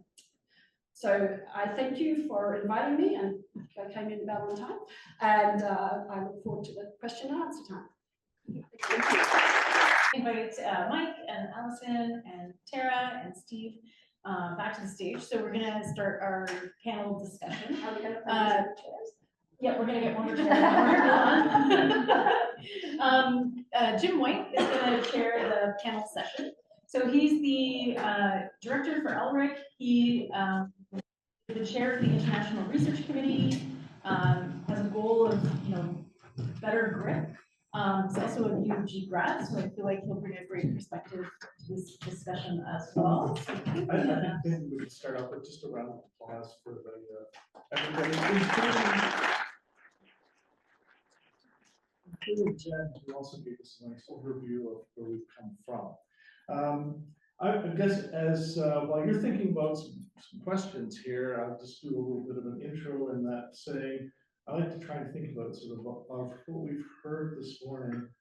5 kinds of words sort of come to my mind, and that is the importance of communication and collaboration, the passion that we've seen from the speakers that comes through to their audience, the motivation that they have, and the importance of it being able to identify early adopters and emphasize that group as opposed to the belated adopters. So that's your break. Do we have any questions from the floor for any of these speakers? And as Jen asked, please shout loud. We have a microphone now. Oh, good. Okay, yeah, go for it, Michelle. Pass your microphone to whoever's going to respond. Yeah, I'll be quiet. So thank you for your presentations today. Prior to my current employment, I worked as an education extension specialist, teaching a lot of what you did, Dr. Van Eenennaam, and tissue sampling and genetic selection. And what I found in that role where I traveled throughout the country working with dairy producers is they know about the research, but they may not understand what those results or what that technology means for them. So a great example would be, we had lots of producers hop on the genomic testing train. They get the results back and go, I don't know what to do with this. And then they drop the service or they unadopt that practice. So how do we bridge that gap of that middle folk who aren't necessarily early adopters, who may not have the foundational knowledge needed to understand why some of these practices are necessary? And how do we move that marker forward? Everyone's looking at me. Okay, this is Derek. Derek. Yeah, so I think some of the Kent Wagle, particularly in University of Wisconsin, developed a calculator that kind of looked at what if you bred the top 20% and you did this with this, and it allowed you to do kind of cost evaluation for your own enterprise. And I think that's really helpful for those people that maybe haven't realized what the value might be for them, because it is expensive to do genomic testing. It is a cost to do genomic testing, and they want to see a return on investment. And those types of calculators, I think, are really useful. What convinced me was just everybody was doing it. And I do think that it pays in the case of dairy. I don't believe it necessarily pays in the case of commercial beef cattle, but there is a value proposition in the case of dairy. So I guess putting it in a situation where they can do modeling on their own farm is useful. Having heard, however, what was it, the models that were developed that nobody used, is a matter of, is this written in a way that's comprehensible for producers? Do they run R code, or is it a web page where they enter the numbers and making it relatively user friendly, and all of that calculation stuff has to be in the background, and it can't be, the questions can't be so wonky that no normal producer would know the answers to those questions. So I think test running stuff through couple of trusted allies is always a good idea to make sure it's ground truthing it. But that's, I think, some of the things I've seen that have been successful. There's also, and I probably undersell the importance of the education that's going out there from the genomic testing companies and the AI companies in terms of looking at those types of value propositions, especially when they're talking about sex semen versus conventional versus beef and all the rest of it. So there is a lot of extension that they now do with producers, because they're on the place, and a lot of those guys really trust especially for genetic questions, the semen dealers and the genetics companies. Next question. Maybe just a quick thing to add too.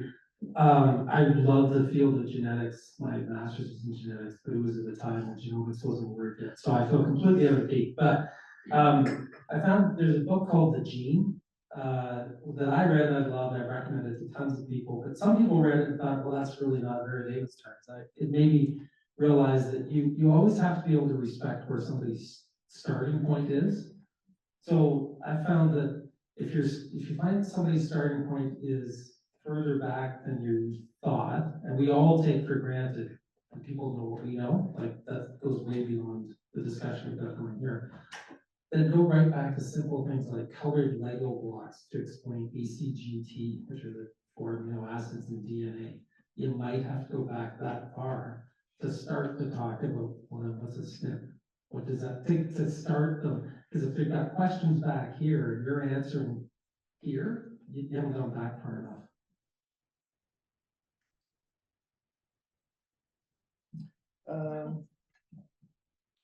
In your mind, what would be some of the core elements of a successful GRIP program? And we can ask that of any of our.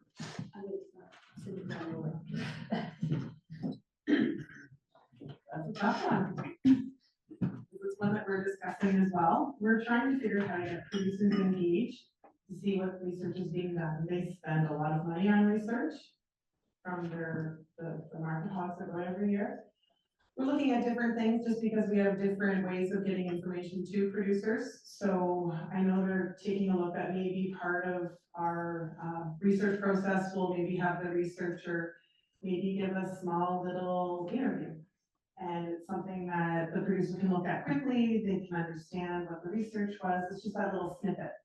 Producers were very busy on farm. We want to keep doing what we're doing and do it well, but we sometimes don't make enough time to learn about things that will help our business. But we're wondering if maybe should there be a little video or, my favorite is seeing producers when it comes to getting research into practice, having the researcher and a producer share on the same information. Producers always trust producers first, and adopting different things, it just feels more tangible if somebody else is having success doing that. So that's probably where I would start.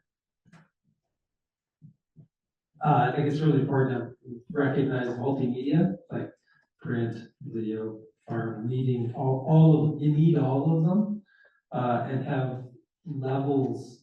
So for example, we did a Horizon series of webinars on the big things facing livestock on our website. But there's the 20-minute video or webinar, there's a white paper that gives you a little more information and references, but then back here is the on the fly that has, here are the bullet points. Because you've got people wanting different levels, and they might progress or they might not through those, but unless you've got multimedia and multi-levels of messaging, then you're going to start to miss people. I understand, and this, I outlined in my talk some of the things that I think are important, but I think involving producers, farmers, your end user upfront as part of the research process, I think is key. Tara mentioned on-farm demonstration, more applicability and demonstrating real farmers, real commercial farms have done this work and applied it, here are the results. Allison talked about making sure that we are, like, the best questions and the best projects come from being immersed in the problem or experiencing the problem, but also having those end users be part of that process. So having producers on steering committees, or, not just having them identify priorities and sit around the table and say, what do we want to fund, but have an opportunity to actually have input as projects are being developed and go forward, I think lends itself well to better adoption on farm, or in Allison's many case examples, being involved with industry, building relationships and seeing, building the best interest among partners to see that work go beyond a master's thesis or a project, I think is some of the other ways to see better uptake and more longevity, I think, in terms of research adoption.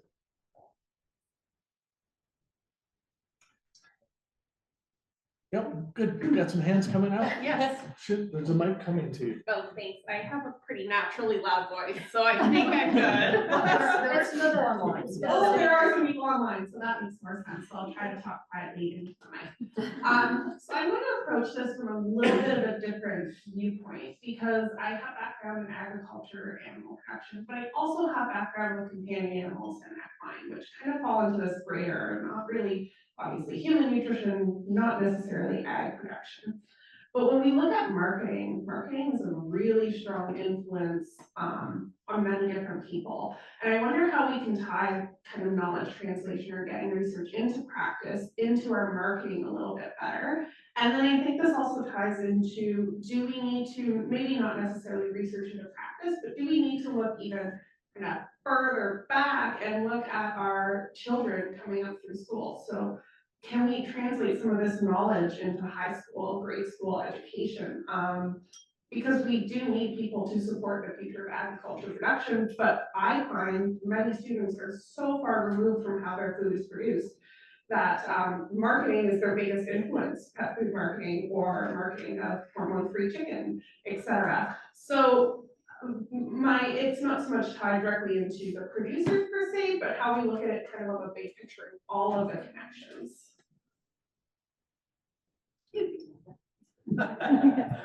Well, I use all my three. So we live in Huron County and my children go to a rural school. And I would say there's probably maybe 2% of them that are actually on a working farm.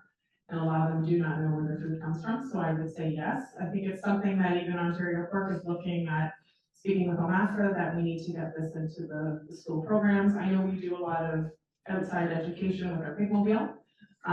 It's interesting too. So I didn't grow up with an egg background. I'm a city girl, married a farmer, and love what I do. But it's definitely a piece where children, it's like they don't know where the food comes from. It just ends up on the grocery store shelves. It is something that we do need to change that narrative on. And then I look at it long term too. So my oldest is maybe off to animal science at Guelph there, and research is what he's looking at getting into. So that's a plus there. I'm hoping he comes back to swine. He's saying dairy. I'm a little disappointed. But it's one of those things too when you think about getting more people into our industry or into agriculture to keep going, whether it's research or veterinarian or even to come and want to work on a farm. That if we're not educating them and telling them all the wonderful things and all the technology that we do in agriculture, I think we're missing the boat. So I definitely agree with you. Not necessarily marketing, we talked about messaging around agriculture. I think it's just a fact that there are a lot of people telling the story of livestock. Unfortunately, it's not the right story, and it's a combination of misinformation and other objectives other than reality, the truth.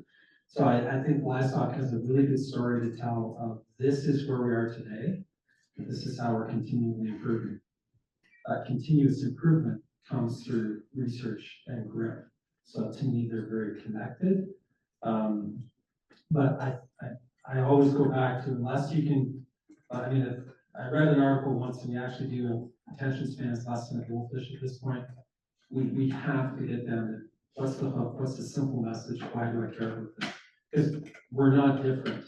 Other people are trying to get information to us and they know that, and we need to learn from that. I was just saying, there are groups in the classroom, Eggscape, that are specifically trying to help Tara's voice in terms of bringing that to the classroom and beyond, which I think is really quite interesting. And you mentioned the marketing piece. I often joke and say marketers have figured it out much better than we have.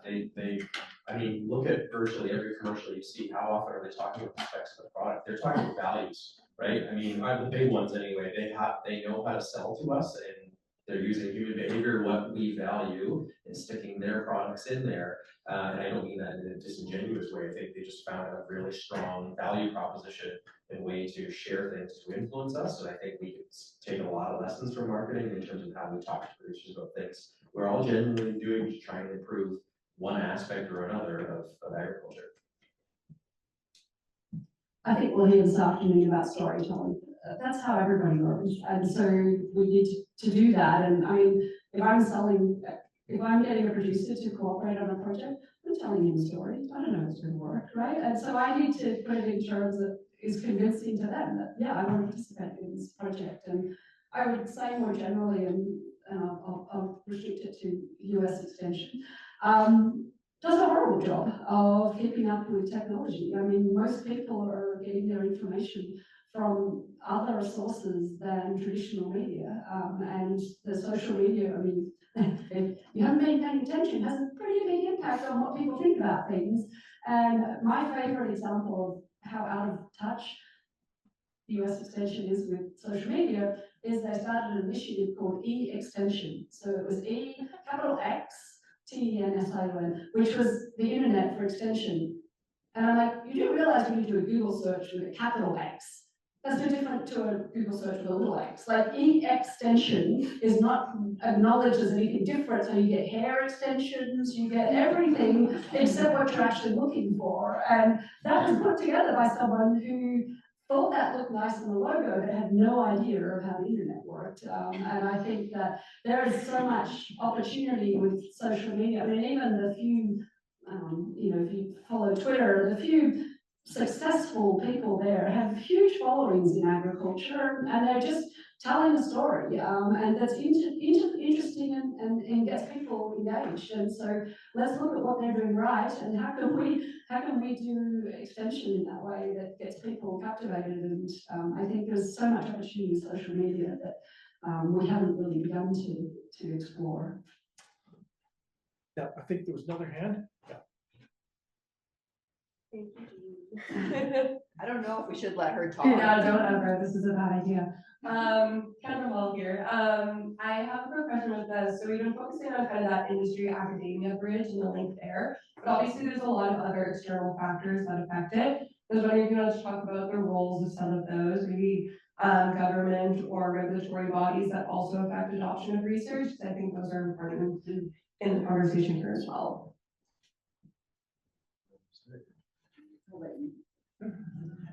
Okay, what are my thoughts there? They're a huge player, of course. I mean, we have good examples in Canada, thinking about the changes to regulations around livestock transport, for example. Regulators identifying an issue, trying to collect the sparse amount of science that we have on that topic and make decisions that are aimed at improving welfare of animals.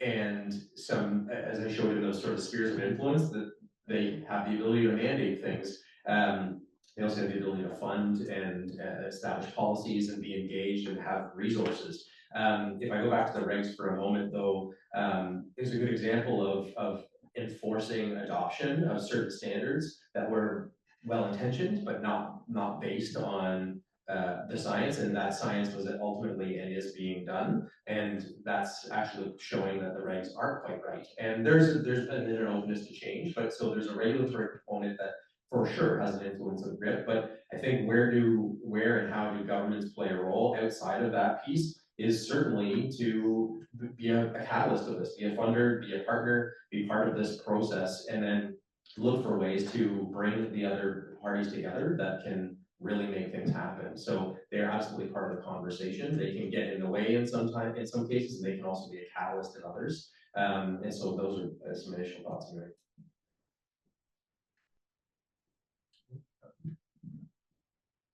Good enough? Did you want? Throw in there that each of those has different lenses, right? So a funding agency that's in government has, well, the public good. The ag sector may or may not focus as much on the public good.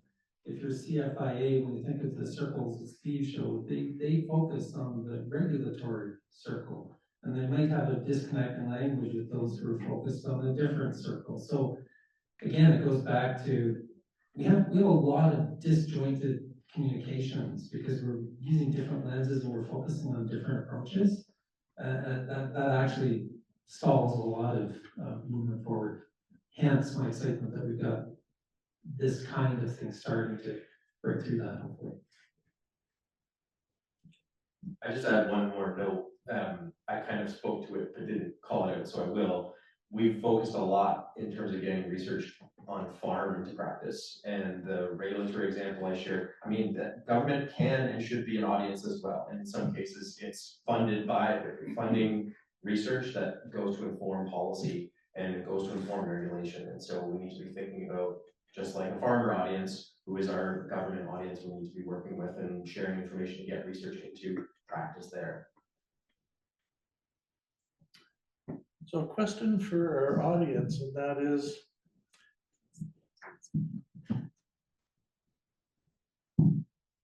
did anything in particular surprise you today? so you can't avoid eye contact. That's on the evaluation form. Anything that surprised? Well, that's pretty straightforward. Question that's been posed is, how do we incrementally improve growth in Ontario livestock? What's the next steps we should be taking now?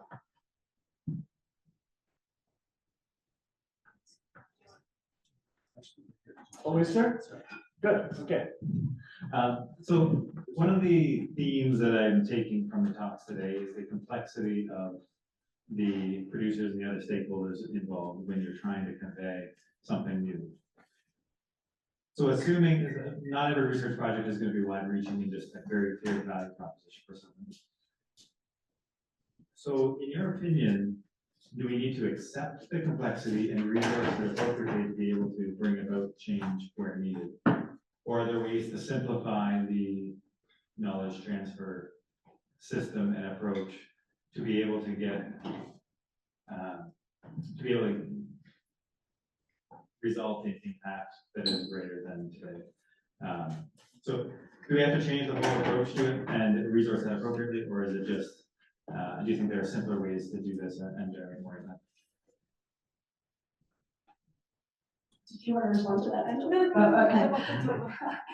Yeah, I mean, I guess, you know, Extension 101 is that there's the early adopters, and once they kind of take off, then there's the followers, so to speak, and so your time is spent there. And I spent lots and lots and lots of extension time on groups that are the wait and seers and the I'm hell no, I'm never changing, and my time would have been better spent with people that are interested in trying new innovation, and then, you know, maybe it doesn't work, but that is the best return on investment for your time. Sometimes that's an unpopular message because often they're large, and, you know, what about us little guys, or, you know, you kind of get some of that pushback.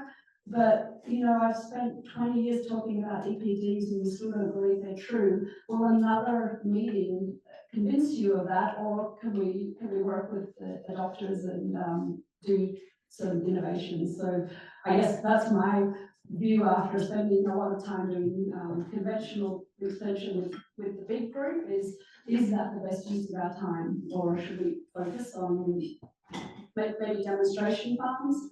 I know in Australia, and that's common here, they have quite frequent, or a common thing is to have groups of producers that get together, maybe switched on groups that are in a locale together, that get together and say what's going on and interchange, and oh, I tried this and I tried that.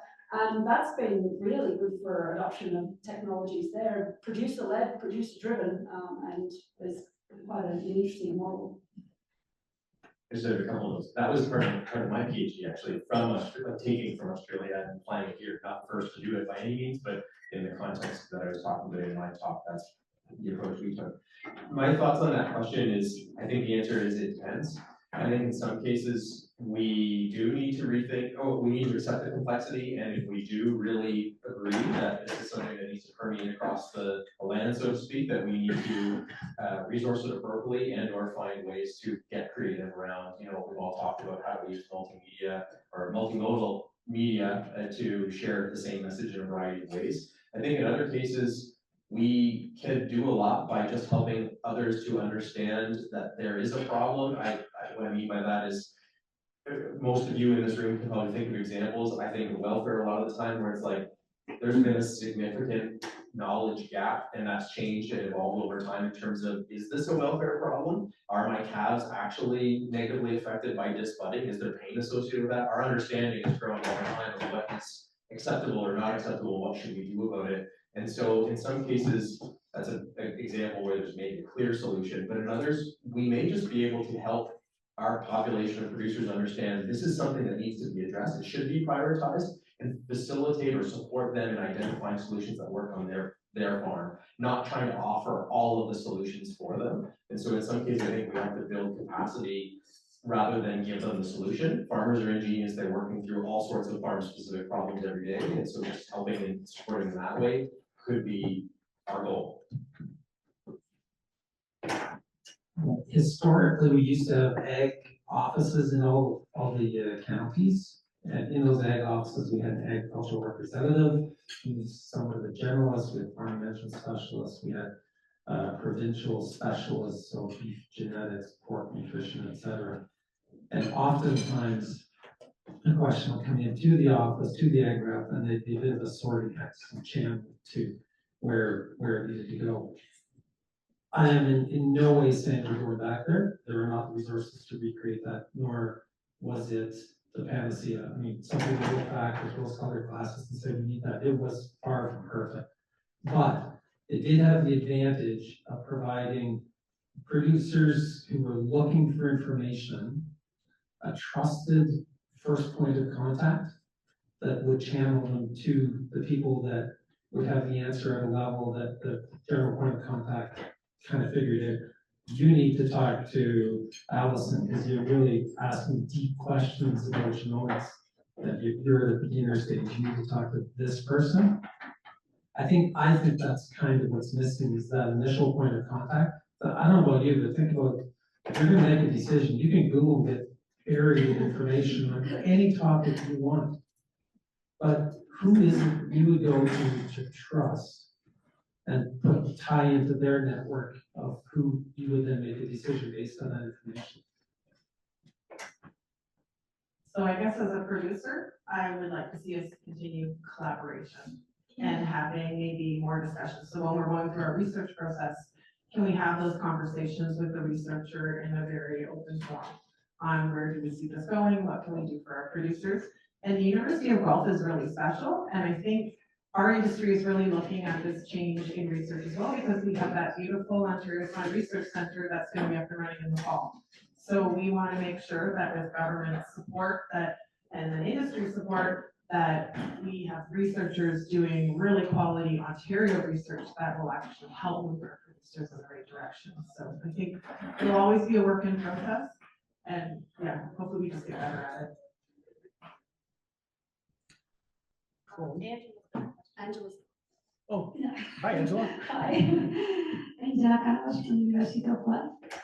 My question is regarding, so there are industries or species that the level of adoption is very different, right? So dairy industry is in Canada, they are far away in terms of adoption compared to beef industry or sheep industry or wool industry or other livestock industries. So what is your opinion about really be more success in giving the message? Because we were trying in the last years not to improve, especially of no beef industry, to improve the technologies, adoption of the technologies, even genotyping regularly the herd. I'm not talking even through other technologies, but still we didn't got results. So what is your opinion on how we could or how we should give the message to these specific industries that still they are more maybe in your presentation on the left side? And I would like to. So I'm firmly of the belief that as the gaps filled over the years, it did so very differently by phone. So one of the things, Albert works in the middle, the Venn diagram, government, industry, academia, and it's really fascinating to view the world from there because those are very different worlds.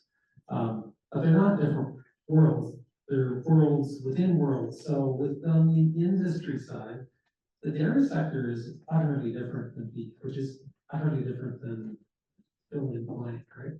So we've got this really big difference now, sector by sector, which is going to be a challenge. It was there before, but it's evolved over the last 30 years.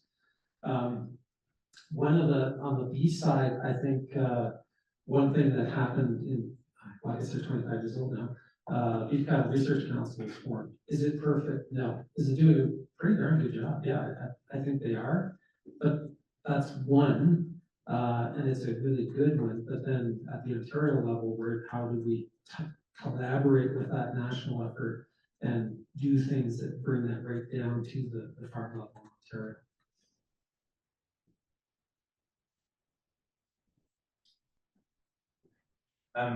So my thought is, Angela, I think there are best practices or things we can think about in terms of, how do we generally share information?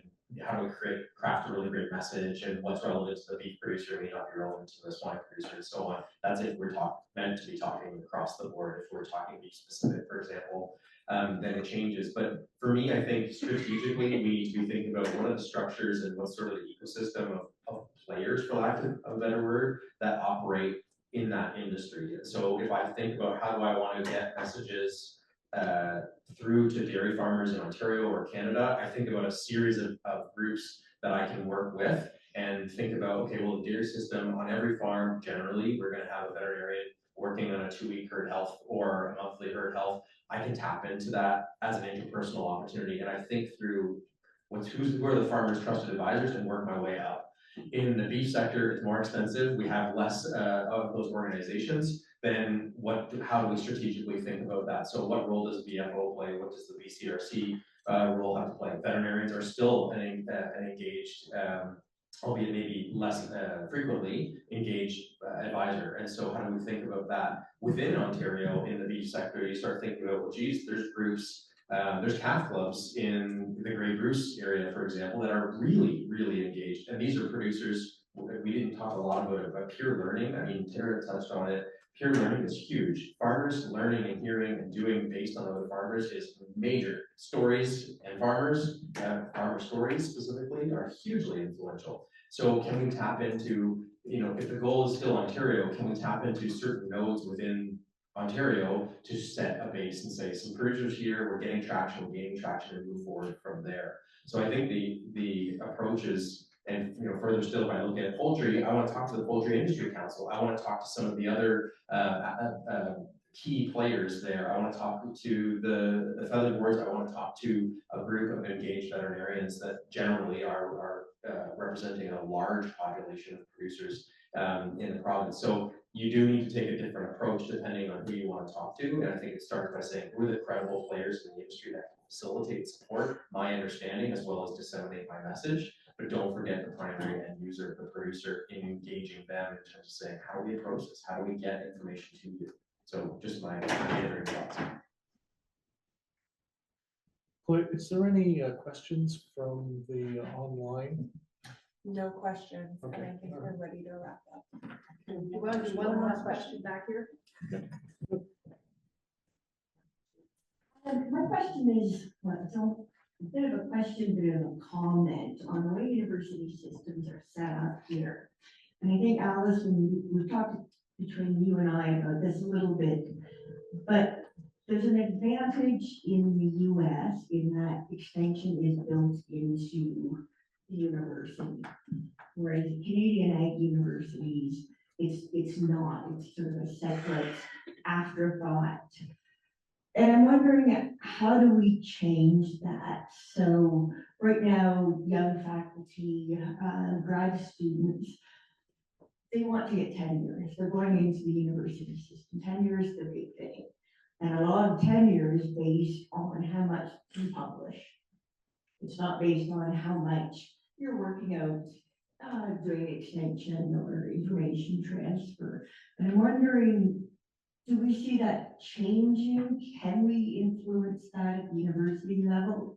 Or Allison, I mean, what are your examples of looking from a university in the States that has that built in? How do we build that into maybe the university as well? Well, I think you have to look at the reward system for the researcher.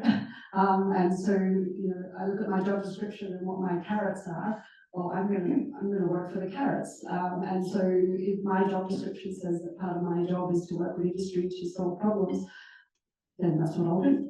And so I think it fundamentally has to be worked into the incentive structure, because otherwise it would be economically irrational professor that would spend time doing something that's not in your job description for altruistic purposes, at least. So I think that it doesn't mean that you have to have, extension concept worked into universities. It would be you know, Angela, you're 20% extension now, and so I want to see an on-farm project where you're doing, I don't know, hair genotyping with commercial cattle producers as demonstration farms of what value they derive, and if they don't do that, you're going to publish that too, and let everyone know that it doesn't pay. And those types of demonstration projects, I mean, I think you just need to put it in the metrics for the person. Oh, sorry. Yes, sure. So what's interesting, being on Elora Explorer, I've actually had 2 of the mentorship groups come through my farming operation. And it was an actual researcher that told me I don't get paid for extension. So I'm like, oh, well, I didn't know that as a producer or sitting in Ontario Board. So it's a conversation that we are having as well. Should there be a piece added to that where we will fund that so that we get that information to the producers? So it is on the table for discussion. So because yeah, we're definitely dissecting our research process. Or money.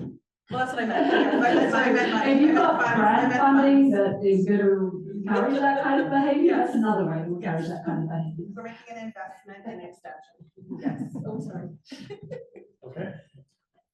I was just gonna add one note there. I agree that there is no or very little incentive structure. In fact, tying PTT to funding has really been the mechanism the ministry and other livestock commodities has used to try and require that. The thing is too, we need to appreciate is that not all researchers get into research with a desire to do KTT or do extension or do knowledge mobilization. And in some cases, highly technical, highly conceptual work, you might argue, the time is better spent focusing on pushing forward, looking into the next way to bring something, move the chain along. And so in that situation, we need to start thinking about how do we facilitate the extension of that work so that the researchers can stay doing some of the things that they're most productive and highly trained to do that very few others can.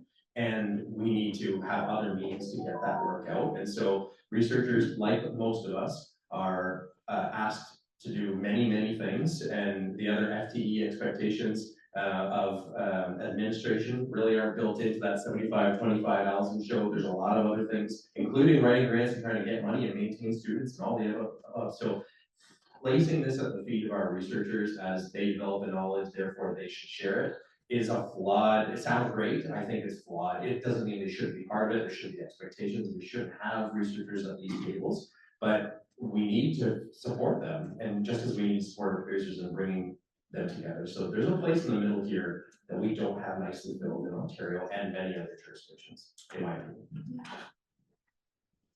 And with that, it's lunchtime. So, feeding zones down here. Yeah, maybe we can give our panel a round of applause.